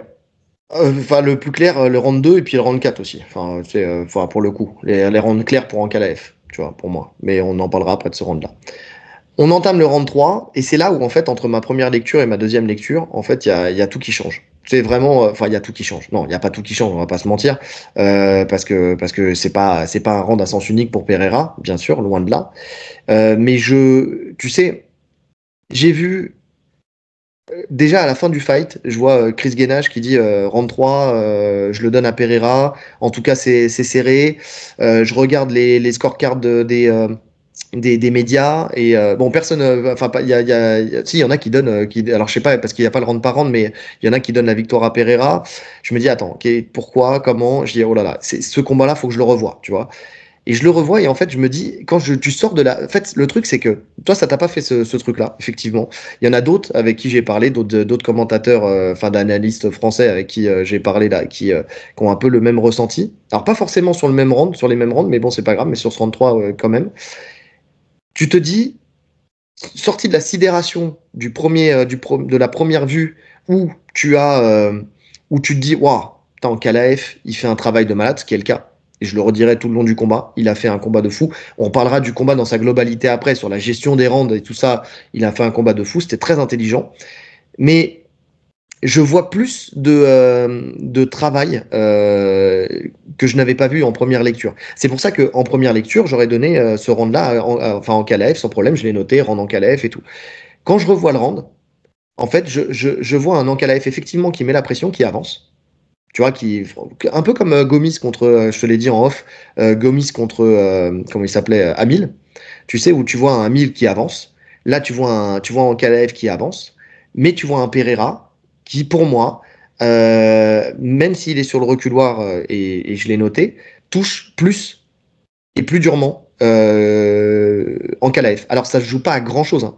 C'est-à-dire que, en soi, ça peut être un match, ça peut être un round nul, ça peut être, allez, légèrement, peut-être si tu prends comme toi le contrôle, parce que c'est ce que tu m'as dit, le contrôle à la cage, tu peux donner le round à Ankalaev, effectivement, mais si tu prends sur les dégâts, moi je trouve que les dégâts sont supérieurs côté Pereira que côté Ankalaev. D'ailleurs, il y a légèrement plus de frappes significatives dans les stats et plus de précision. Si tu prends le round 3, tu as 21 frappes contre 17, mais tu as surtout 61% de précision pour Pereira contre 42% de précision pour Ankalaev sur ce round.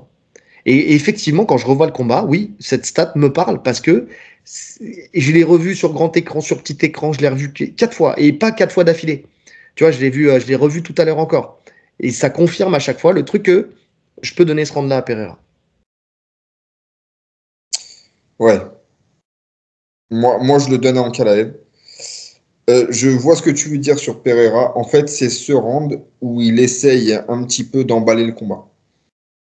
C'est ce round où on retrouve un peu ce que Pereira a l'habitude de faire, à savoir ses mouvements de tête, ses remises, etc.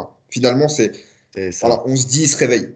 Tu vois, on se dit, ça y est, il a pris son quasi-down sur le deuxième round. Il se dit, c'est maintenant, il faut que j'avance.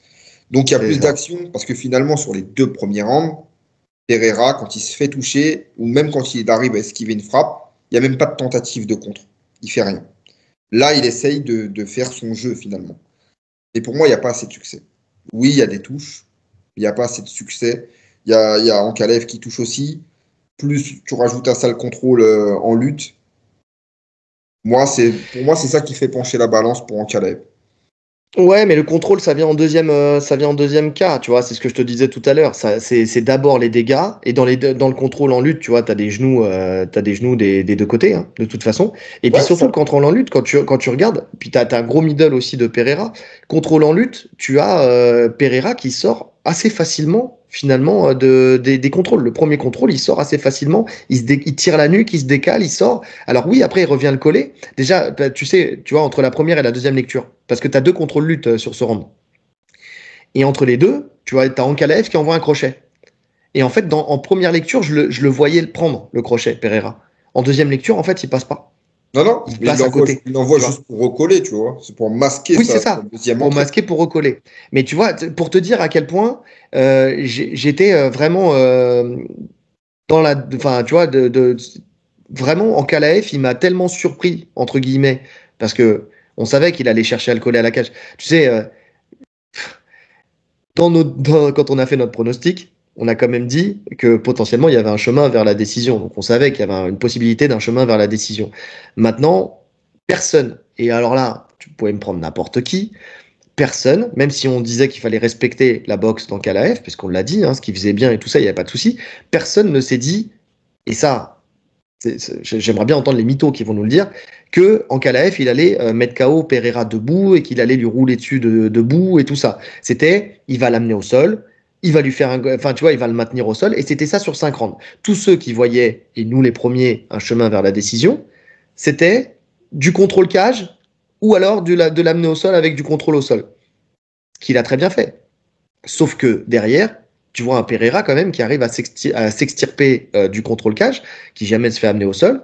Et quand il y a des échanges debout, enfin collés à la cage, finalement dans les dégâts à la cage, tu as des genoux, ils sont pas à sens unique, hein.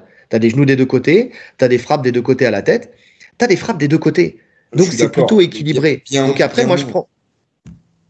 Non, mais bien moins, oui et non. Enfin, tu vois, mais le truc, c'est que quand tu prends le règlement à proprement dit, celui qui a été, pour moi, qui a fait le plus de dégâts debout dans les phases où c'était pas des phases où c'était du 50-50 collé à s'envoyer des genoux, c'est très bien, hein, c'est pour scorer, mais bon, on envoie des genoux comme ça, quoi. Celui qui a été le plus efficace, légèrement plus, attention, hein, ne venez pas me dire que j'ai dit que Pereira, il lui avait roulé dessus. Légèrement plus efficace dans ce round, c'est Pereira. Maintenant, tu mets un round nul sur ce round-là, ça me choque pas. Tu vois ce que je veux dire? C'est-à-dire que ce round-là, c'est vraiment un swing round où vraiment c'est beaucoup plus serré qu'on ne le voit en première lecture. Non, alors, tu vois ce que je veux dire? Ouais, non, je comprends ce que tu dis, mais pour moi, tu peux pas mettre un round nul puisque tu dis toi-même que c'est serré au niveau des frappes. Donc, si c'est serré au niveau des frappes, on a un barème logique où on va prendre en compte le contrôle. Non, j'ai dit c'était serré au niveau du nombre de frappes. Non, pour moi, en termes de danger, ça se vaut. Pour moi, je ne vois pas le danger que met Pereira plus que Ankalaev. Ça se vaut. Mais tu vois, c'est pour ça que moi, je regarde le temps de contrôle et c'est là où je le donne à Ankalaev. Mais encore une fois, tu vois, à partir du moment où il y a une interprétation, tu vois ce que je veux dire? Ça veut dire que ça peut tomber d'un côté comme de l'autre. C'est pas significatif. Tu vois ce que je veux dire? Ça peut tomber d'un côté comme de l'autre. Mais bon, après, c'est comme ça. Comme je dis, franchement, tu prends parce qu'en plus, tu as Ankalaev qui met un beau jab qui touche et tout ça. Enfin, tu vois, il a fait des belles choses. Si Pereira aussi, ce qu'il commence à faire, c'est des low kicks intérieur cuisse. Tu vois, il change son fusil d'épaule et il met des low kicks intérieur cuisse. Mais en tout cas, oui, en première lecture, je vois Ankalaev sur ce rang, sans problème. Je vois Ankalaev sans problème. Mais vraiment, après, je l'ai revu. Enfin, c'est vraiment quand je parle de ça, c'est à froid. Et même, je te jure, et je vais être très sincère avec vous, hein, quand j'ai revu le combat après, même à la deuxième lecture, je me dis, mais attends, c'est pas le même combat que je vois. Je sais pas si tu vois ce que je veux dire. Je me suis dit véritablement, c'est pas le même combat que je vois. Avant que tu revoies le combat, on s'est eu au téléphone. Tu m'as dit, oh, le débrief va être vite fait. De toute façon, je ne comprends pas le débat. J'ai les messages.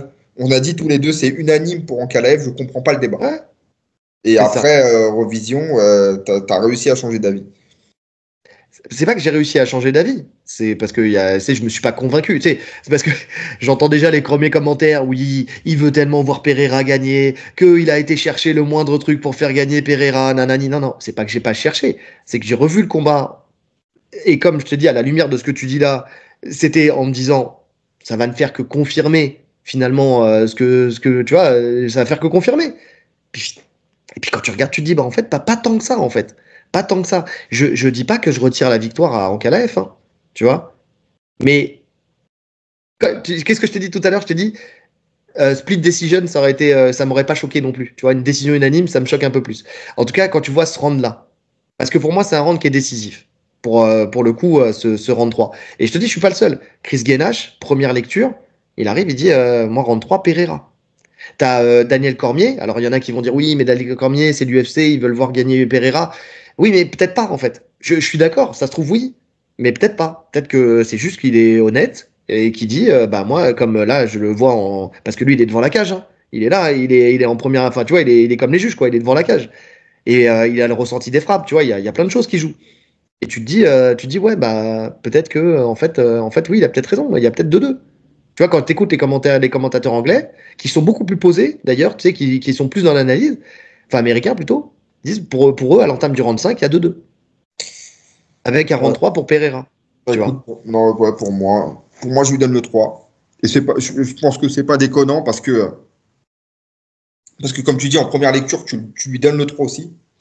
Donc, ce qui est logique pour les juges, tu vois, qui eux le voient en première lecture aussi et qui lui donnent finalement. Donc, Donc il y a ça aussi qui rentre en compte, tu vois, au niveau des juges, c'est que le combat, tu le vois qu'une fois. Mais bien sûr, c'est ce qu'on dit tellement souvent.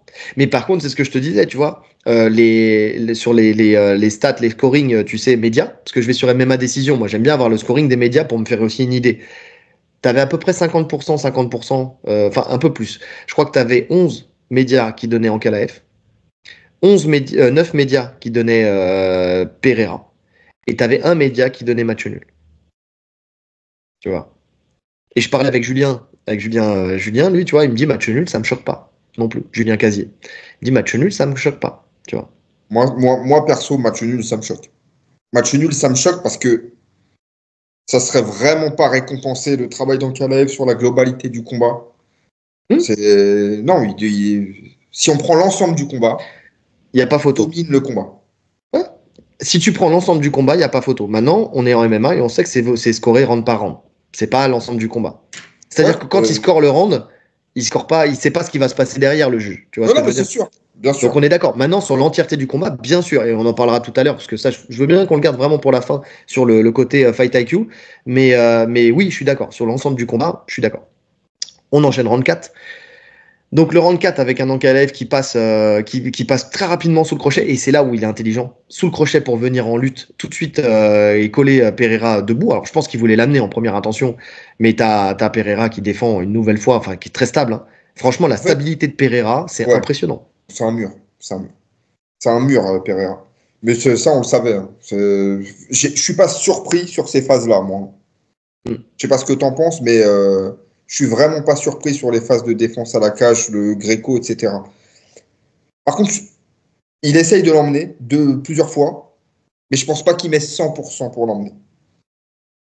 Je pense qu'on est plus sur un. Tu te rappelles de la stratégie qu'avait mis Gann contre Volkov, où tu rentres en lutte, Mm. et si tu Mm. sens qu'il y a trop de résistance, ne gaspille pas ton énergie. Je Oui, pense qu'on est sur ça. Je pense qu'on est sur ça. Il donne pas sa vie. De toute façon, il voit que debout, en vrai. En fait, tu vas donner ta vie pour emmener un mec au sol quand debout, c'est le feu. Tu vois, t'es en danger et qu'il faut y aller. Il voit que debout, exactement. c'est gérable. Donc, ça sert à rien que je donne ma vie à me cramer pour l'amener. Je vais prendre du temps. J'essaye de l'amener. Si j'ai pas le bon timing et que ça donne rien, je vais gratter du temps de contrôle. Je le sens comme ça.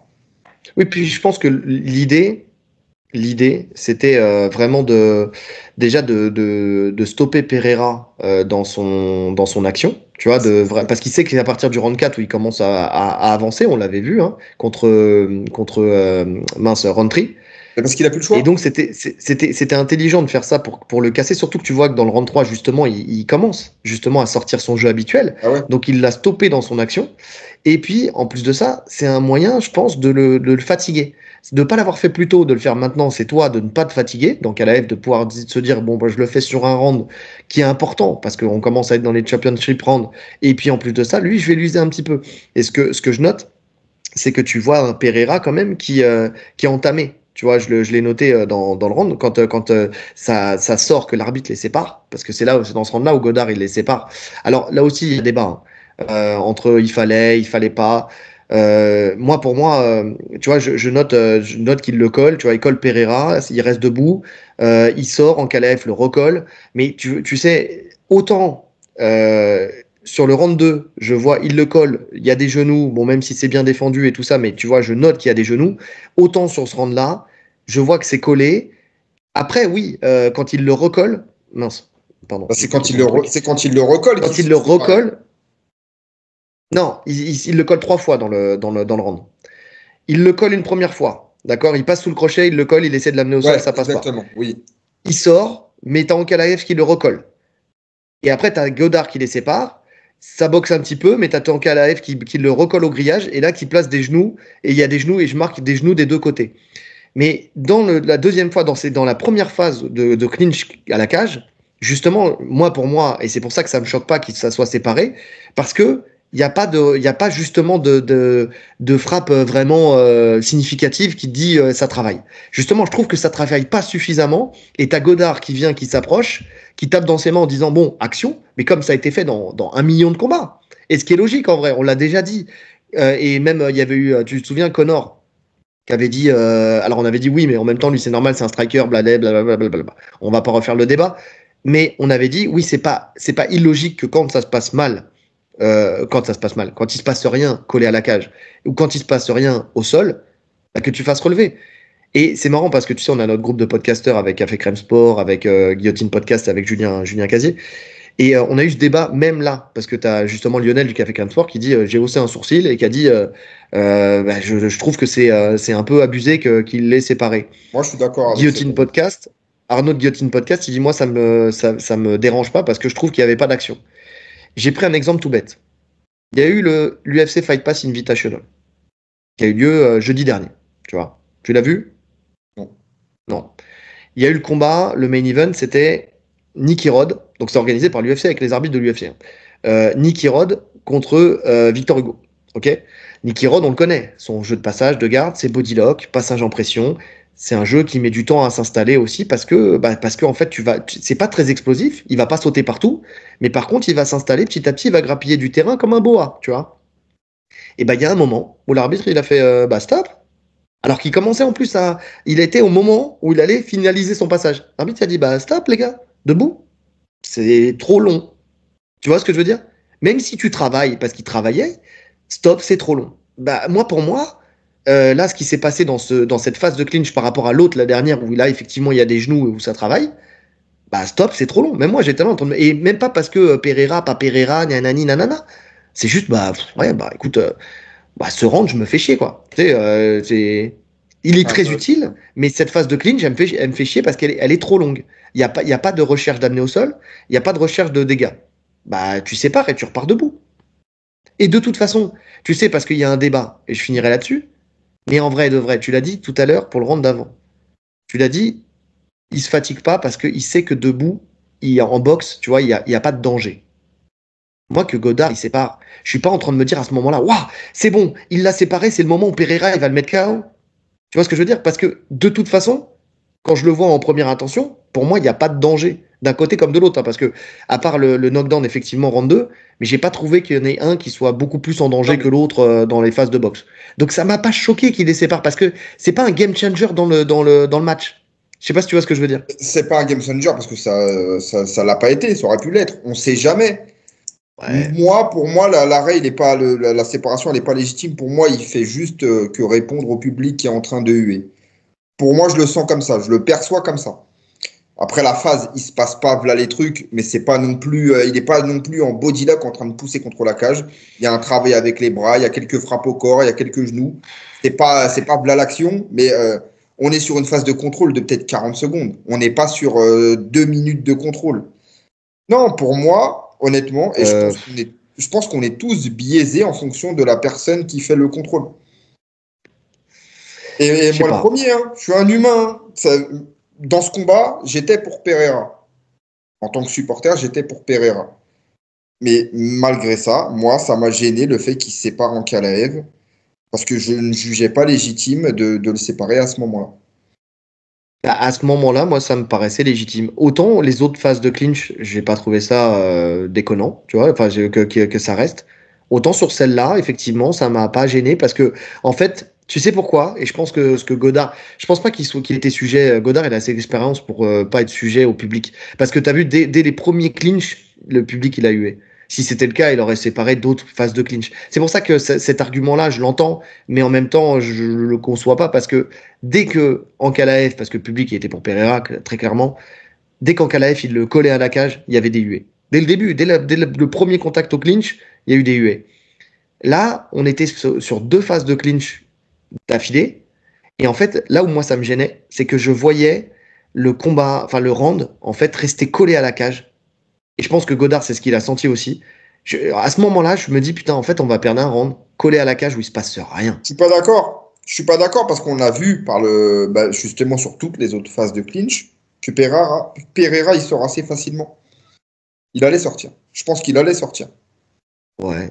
Donc ça a fait qu'avancer l'inévitable alors dans ce cas-là. Ouais, mais dans ce cas-là, autant laisser. Ouais, mais ça, tu peux pas le savoir. Moi, franchement, mon ressenti, c'est que je me suis dit, on va passer 5 minutes là à le regarder le coller à la cage. Mais moi, je te jure, j'étais là, et pourtant, comme tu l'as dit tout à l'heure, j'étais vraiment sur le truc. Enfin, franchement, j'étais dans le camp en Ankalaev à ce moment-là. Moi, ça y est, il faisait son combat. Moi, j'étais content de le voir faire son combat, tu vois. Il était là, je trouvais qu'il faisait le taf et tout ça, il n'y avait pas de problème. Mais à ce moment-là, je me suis dit, waouh, 5 minutes. Tu sais, c'est comme, tu sais. Et bon, c'est pareil, mais c'est un peu plus délicat dans ce cas de figure. Mais tu sais, Volkanovski, Islam, quand il est 5 minutes dans le dos, tu vois. 5 minutes où tu sens que il va pas soumettre et tu sens que il va rien se passer de spécial. Et l'autre, il va pas sortir parce qu'ils sont coincés. Et bon, oui, tu laisses parce que c'est le dos. Mais en vrai, tu les relèves, ça me choque pas. Et je te dis la même chose si c'est l'inverse, si c'est Volkanovski qui est dans le dos d'Islam. Parce que ça y est, on va encore. Tu vois, mais c'est la même chose. Non, pour moi, je suis pas d'accord. Ouais, mais bon. Encore moins sur une phase où tu as le dos. Tu as un Non, mais travail pour atteindre le dos, où tu dois être ouais. équilibré, tu vois. C'est pas Non, mais possible. c'est pour ça que c'est ce que je viens de te dire. Je te dis c'est différent parce que c'est le dos. Mais tu savais, toi comme moi, tu savais très rapidement qu'il n'y aurait pas de soumission. Bien sûr. Tu vois ce que je veux dire? Alors tu l'acceptes parce que c'est le dos. Mais quand c'est une phase de clinch à la cage, mais que ça soit pour Ankalaev ou pour plein d'autres, puisque on a déjà eu ce débat. On a déjà eu ce débat quand les mecs ils collent pour coller, mais comme un Kamaru Ousmane à l'époque, tu vois, qui colle pour coller. Ouais, c'est bien, mais ouais, c'est bon. Tu vois, tu viens voir un combat. En fait, je veux bien que et ça là-dessus, la cage est un outil et ça, ok, 2000%. Mais à la fois, on vient voir un combat. Un combat en plus où je te dis où c'est pas un game changer. En fait, où c'est pas genre en fait, waouh. Tu sais, en fait, là où ça me dérange moi, c'est quand t'as un mec qui est dominé dans un domaine et qui a réussi à aller dans son domaine, tu vois, qui serait par exemple le contrôle cage, où tu sens que ça peut être son moment et que l'arbitre il l'arrête, il lui dit bah non, en fait, on va le laisser dans le moment de l'autre. Et là, dans ce combat-là, c'est même pas le cas, tu vois. C'est ça Ouais, qui non, mais me, je c'est pense que ça qui me gêne. non, mais c'est pas non plus l'action du siècle, tu vois. Je juge juste que il aurait pu laisser un peu plus de temps. Hmm. C'est mon Ouais, ressenti. mais bon. Parce que tu comptes en fait 40 secondes de deuxième. Tu comptes que la deuxième phase de clinch. Tu comptes pas Bien les deux sûr, mais cumulés. parce que à partir du moment où il y a une rupture, on reprend à zéro. Bon, enfin, la rupture, elle a duré 3 secondes. Il y a une rupture quand même. Ouais, ouais, ouais, ouais. Bon. Bah, par contre, quand on vient dire que Godard, il a fait ça pour faire gagner Pereira, enfin, tu sais, parce qu'il avait envie de voir gagner Pereira, ça aussi, faut arrêter. Tu vois, Godard, il s'en fout. Enfin, tu vois, s'il avait vraiment voulu faire gagner Pereira, il aurait peut-être fait d'autres trucs qui lui auraient permis d'eux, tu vois. Mais là, bon, il fait son taf. Tu vois, c'est pas comme s'il avait arrêté tout de suite. Il tape des mains, il laisse, il attend, il dit bon, allez, stop. Tu vois, il met la main dans le dos, allez, stop, on rupture de contact. Alors, de Tu vois, il toute y a quand même façon, comme il tu y a eu dis, un avertissement. ça n'a pas été un game changer. Dès qu'il y a cette rupture de Godard, il y a quelques échanges qui, pour moi, sont à l'initiative d'Ankalaev. Et Hmm. il Parce que revient coller, Pereira fatigué. Hmm. parce que Pereira fatigué. Il revient coller derrière. Mhm. Et sur la dernière seconde, tu as ce fauchage de type Muay Thai, c'est de ce balayage de Pereira qui fait chuter Ankalaev. Et ça s'arrête sur ça. Ça s'arrête sur ça. Et puis, donc, ça s'arrête sur ça. C'est une très belle amenée, d'ailleurs, qu'il a fait. Parce que franchement, le timing, il était parfait. Le fauchage, il était parfait. Tu sens qu'il l'a beaucoup travaillé. Alors, je sais pas s'il aurait suivi ou pas derrière, et je sais même pas s'il aurait pu suivre. Enfin, tu vois, si Ankalaev l'aurait laissé, tu vois, le contrôler. Donc, on peut pas dire ce que ça aurait donné. Mais quand même, tu notes que c'est le deuxième fauchage qu'il met de cette manière-là. Et d'ailleurs, le premier fauchage, je sais plus dans quel round c'était d'ailleurs. Dans le deuxième, je crois. Où il fauche et il met le crochet. Ça, si le crochet il passe avec le genou au sol comme ça, tu sais, ça peut être lourd de conséquences aussi sur cette amenée-là, tu vois. Mais c'est bien, ça montre quand même qu'il y a un travail. Tu vois, Pereira devient un combattant de MMA, tu vois, au fur et à mesure de ses sorties. Et d'ailleurs, tu sais, je te l'ai pas dit, mais j'avais une crainte, moi, avant le combat. Quand il disait, je vais vous faire voir que je suis bon au sol, que je suis bon à la lutte et tout ça. J'avais peur, en fait, qu'il veuille faire du sol et de la lutte et qu'il fasse un non-fight, enfin, tu sais, une contre-performance parce qu'il veuille trop montrer son sol et sa lutte. Tu vois ce que je veux Ah ouais? dire? Non, moi, ouais, j'y croyais Ah, pas. j'avais cette petite crainte. Bon, En tout cas, Randa Ankalaev, le round 4, 19 en Kalev, on est d'accord. on est d'accord. Là-dessus, il n'y Donc a aucun là, problème. pour toi, sur ta carte, tu as 2 rounds partout à l'entame Alors, du pas à combat. chaud. À chaud, il y a 3-1. Il y a À 2, chaud, il y a 3, 3. 4 pour Ankalaev. Moi-même, À chaud. à chaud ou à froid, je reste sur ça. Donc pour moi, À à ce froid, je moment-là, suis, 1 et 3 Pereira. ok. Donc pour moi, et pour toi aussi, donc, à chaud, quand on regarde ce combat, on se dit si Pereira ne met pas KO dans le cinquième, C'est c'est fini. fini. On est Donc, d'accord. ok, donc quand on regarde le combat, on part sur la même vision du round 5. Ouais, tout à fait. Tout à fait. Et en fait, moi, je peux vraiment pas dire à chaud, c'est pour le combat, parce que oui, effectivement, il y a que la dernière minute qui a sauté, mais c'est vrai qu'il y a eu la rupture de signal, tu sais, de l'UFC. Donc, t'es là, tu sais pas, ça bug un peu, et puis après, ça coupe, et puis après, tu te dis, tu sais, par 2 fois, la Team Mobile Arena de l'extérieur, bon, c'est un peu compliqué. Mais bon, de ce que je vois déjà du début, donc je note front kick d'Ankalaev, toujours, hein. En fait, Euh, ça, faut le noter quand même, parce que, bon, on l'a dit, mais à chaque début de round, quasiment, Pereira met la pression. mm, Et tu as toujours ce front kick, ce travail en front kick qui repousse net Pereira. ouais. Et après, la pression, elle change de camp. Alors, sauf que la différence dans ce round, c'est justement c'est ce que j'ai noté, c'est que dans ce round-là, quand il met le front kick, Pereira ne recule pas. Ouais.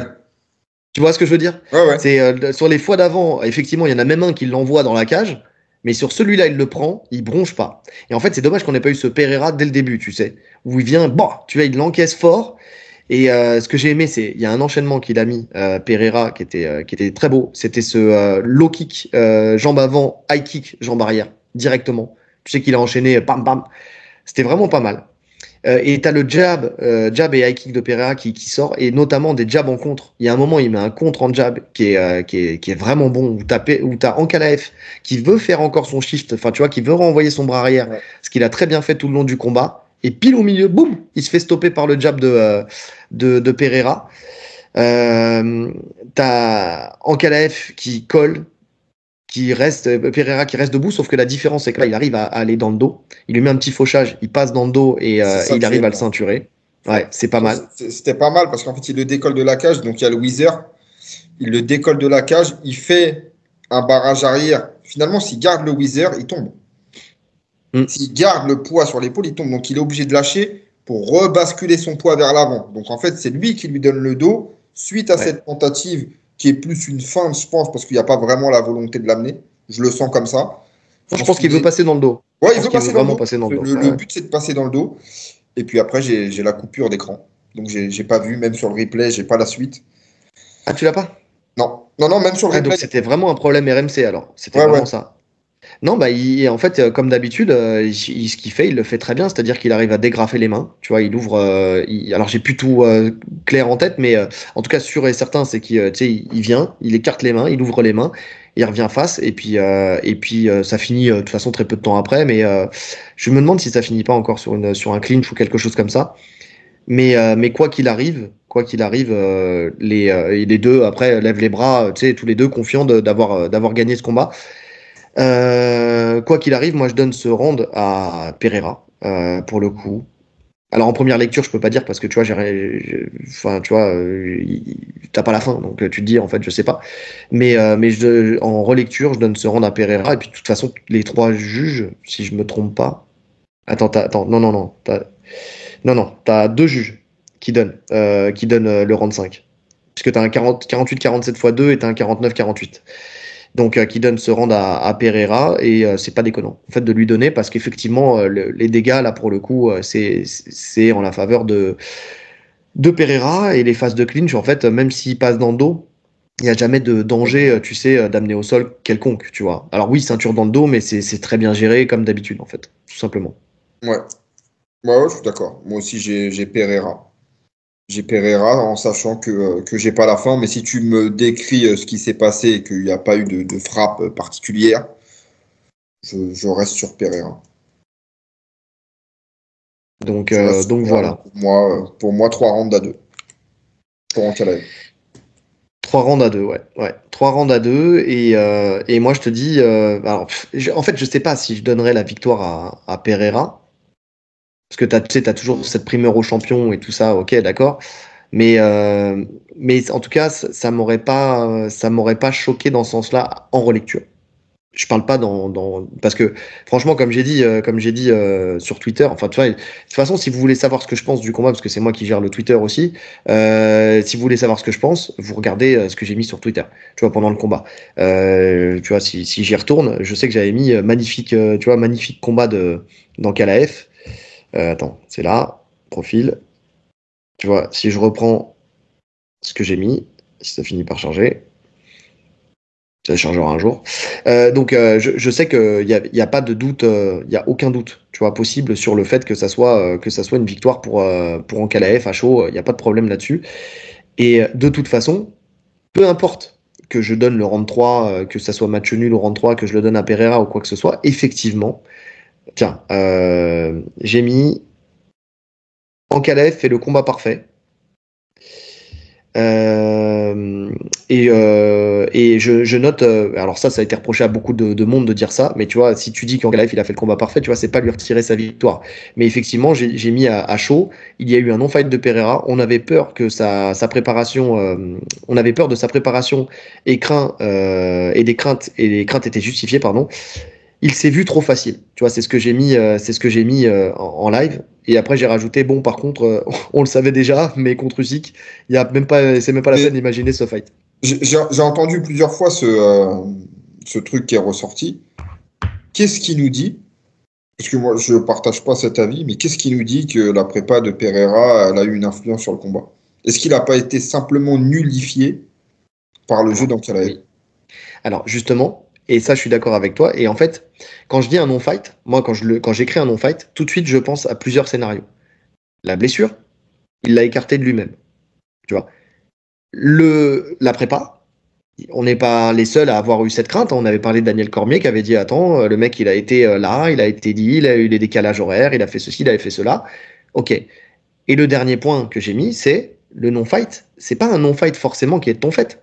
C'est un non-fight parce que justement, Ankalaev, avec son jeu particulier, avec ses shifts, avec sa gestion de la distance, parce que voilà, si on parle de tout le combat, effectivement, Ankalaev, il a fait un combat parfait. C'est-à-dire que effectivement, il a bien géré la main de Pereira, là où d'habitude c'est lui qui le fait. Effectivement, ses low kicks ont été plus efficaces, on l'a dit. Les front kicks, c'est un game changer aussi parce que effectivement, ça a empêché Pereira d'avancer. Je l'ai trouvé vachement balèze dans la cage aussi en termes de force. Je pense que le travail qu'il a fait avec Volkov pour gérer la longe, j'en avais parlé, tu sais, dans l'actu, je pense que ça a joué, de trouver ses marques, de trouver sa distance avec quelqu'un qui a une allonge qui est sensiblement la même que celle de Pereira.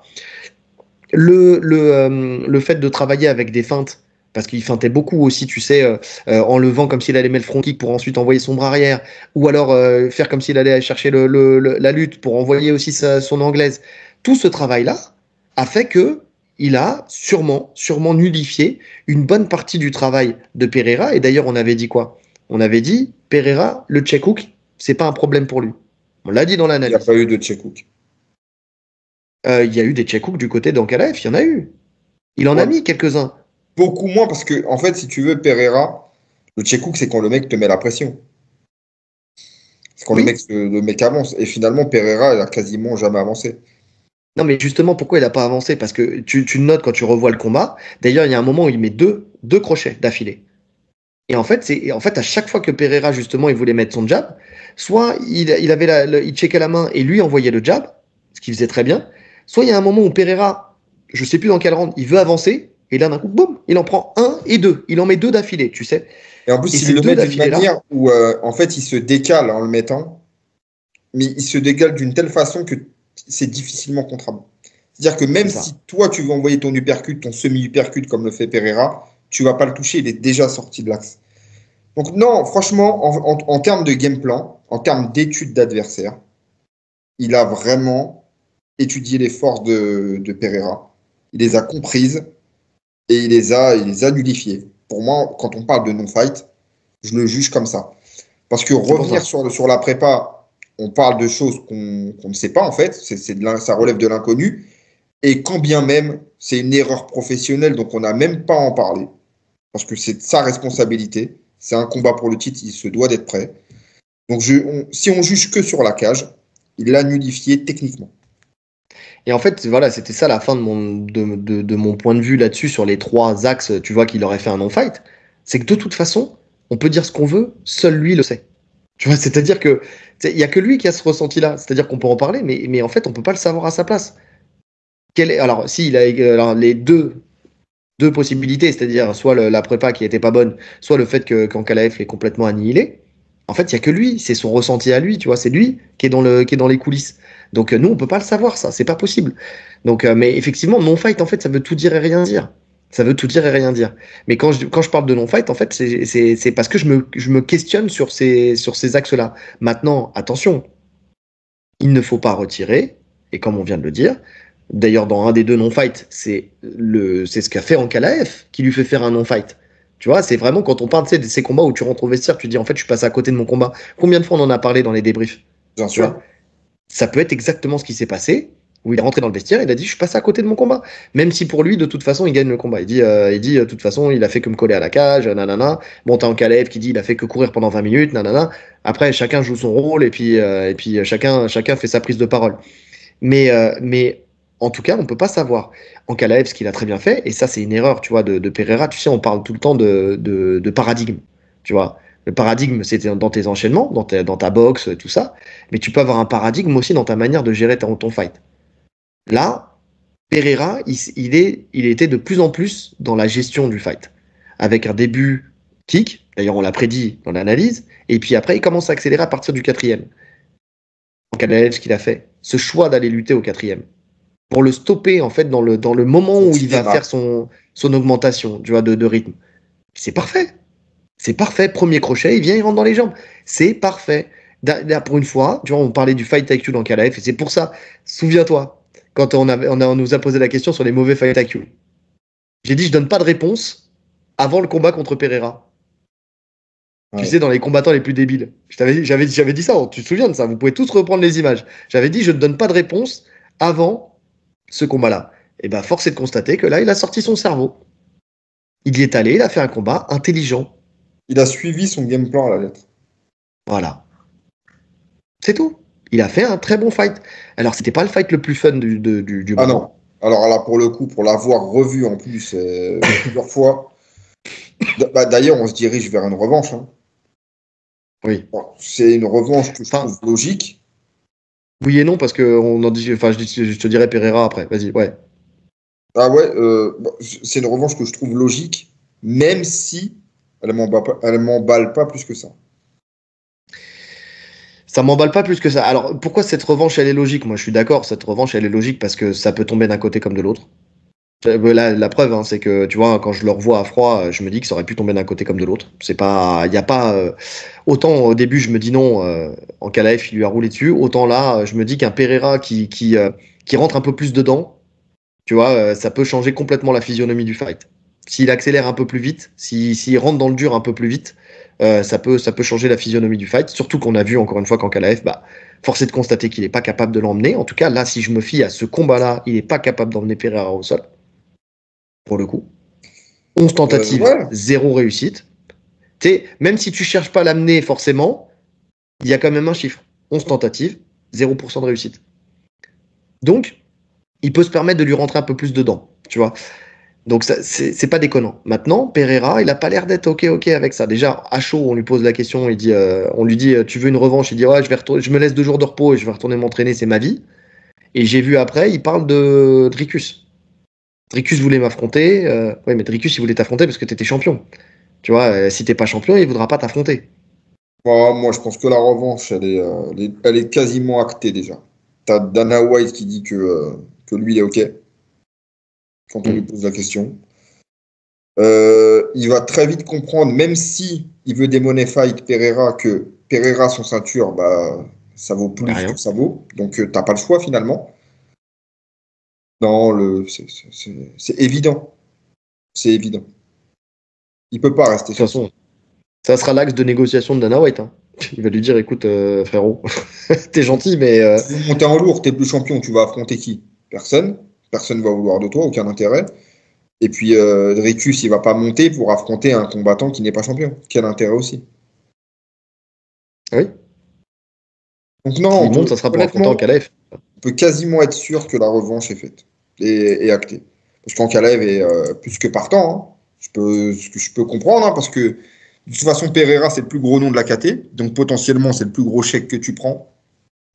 Et en plus de ça, il a trouvé, il a un blueprint pour le battre. Donc je pense qu'en termes de confiance, il est sur le toit du monde en Calais. Ah oui, clairement. Il a fait ce que personne n'avait fait dans la KT, tu vois. Donc, et puis surtout, je pense qu'il a conscience qu'il y a des bourbiers aussi dans cette KT, parce que autant, franchement, je le vois, je pense, rouler sur tout le monde. J'ai quand même un petit doute pour Rountree. Parce que Rountree, quand même, c'est un sacré niveau de striking et lui, il va pas chercher, il va pas le respecter, il va lui marcher dessus. Donc, faut voir après s'il a la capacité de l'amener au sol et tout ça. Je dis ça comme ça. Hein. Faut que j'ai pas analysé et tout ça. Pour avoir regardé, c'est juste parce que pas mal de combats de Rountree. Déjà, il y a une différence de gabarit qui est ouf. Je pense que s'il le colle à la cage, à mon avis, il joue avec lui au clinch. Et le niveau au sol de Rountree, c'est. Voilà. En fait, voilà, c'est ça qui me fait. C'est pour ça que je mets d'énormes pincettes, mais parce que quand tu vois sa qualité de striking et le fait qu'il va il va avancer, tu vois. Puis il a une puissance de frappe, donc je me dis il a quand même, c'est 70-30, mais pour Ankalaev, tu vois ce que je veux dire. Mais il y a quand même le seul match pour moi, c'est Prochaska. C'est Prochaska, exactement. Et ça, avec tous ceux avec qui j'en ai parlé, d'analystes, Prochaska, je pense que ça peut être un match justement très complexe pour Ankalaev parce qu'il apporte de l'incertitude en fait, tout simplement. Et que lui, pareil, il va avancer. Il va pas chercher, il va pas le respecter. Et puis il a la foudre dans les poings. Ouais, le seul match intéressant, hormis une revanche contre Pereira, c'est Prochaska. Et puis derrière, en fonction du résultat de Blachowicz contre Hulberg, Blachowicz, il peut jouer sur le fait que, ok les gars, on a fait un match nul. Ouais, je suis d'accord. Et commencez pas à nous dire en commentaire, par contre, s'il vous plaît, oui, mais attends, comment ça, Prochaska Prochaska, il s'est fait rouler dessus par Pereira, alors Ankalaev va lui rouler dessus. Non, les maths n'existent pas dans le MMA et les styles font les combats. Et c'est pas parce que Pereira il a trouvé la clé que ça sera le cas pour Ankalaev. Et là, quand on dit ça, c'est un match intéressant, mais on n'a pas dit que c'est comme si on vous disait, ouais, mais Ankalaev va être à la décision avec Rakic, mais Prochaska, il l'a fini. Oui, voilà. Bon exemple. Super exemple. Super exemple.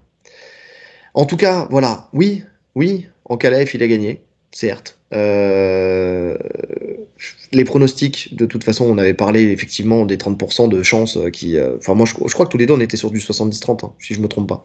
Je sais même plus si j'avais mis un. Si tu avais fait un pourcentage. Moi, je crois qu'on était pareil.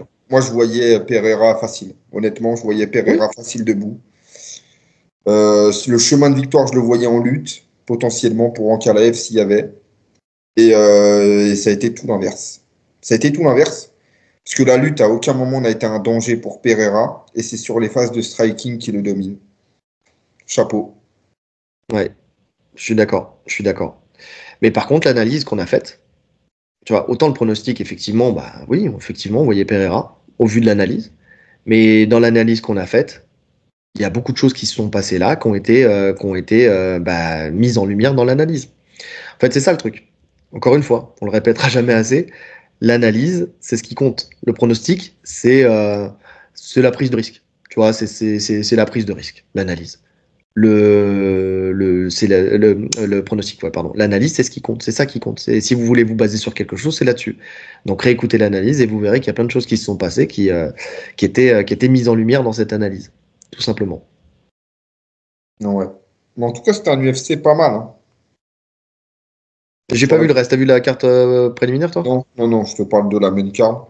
Ça va, c'était assez sympa. Et puis le prochain qui arrive, il est pas mal aussi. Sur les prochains UFC, on est gâtés là. Ouais, les deux prochains, c'est vrai. C'est vrai, je suis d'accord. Donc voilà, on a fait le tour? Ouais, on a fait le tour. C'est parfait. Eh bien, les amis, commentez, likez, partagez, cliquez sur la cloche des notifications pour ne rien rater, les 5 étoiles dans toutes les plateformes de podcast. Le lien vers un porte-fight avec le code TATAMI10 pour avoir 10% sur le site directement en description. Et le Tipeee aussi est en description aussi, si le cœur vous en dit. En attendant, il ne reste plus qu'à vous souhaiter une bonne journée. Ou une bonne soirée. En fonction de l'heure à laquelle vous nous écoutez. Allez, salut! Salut!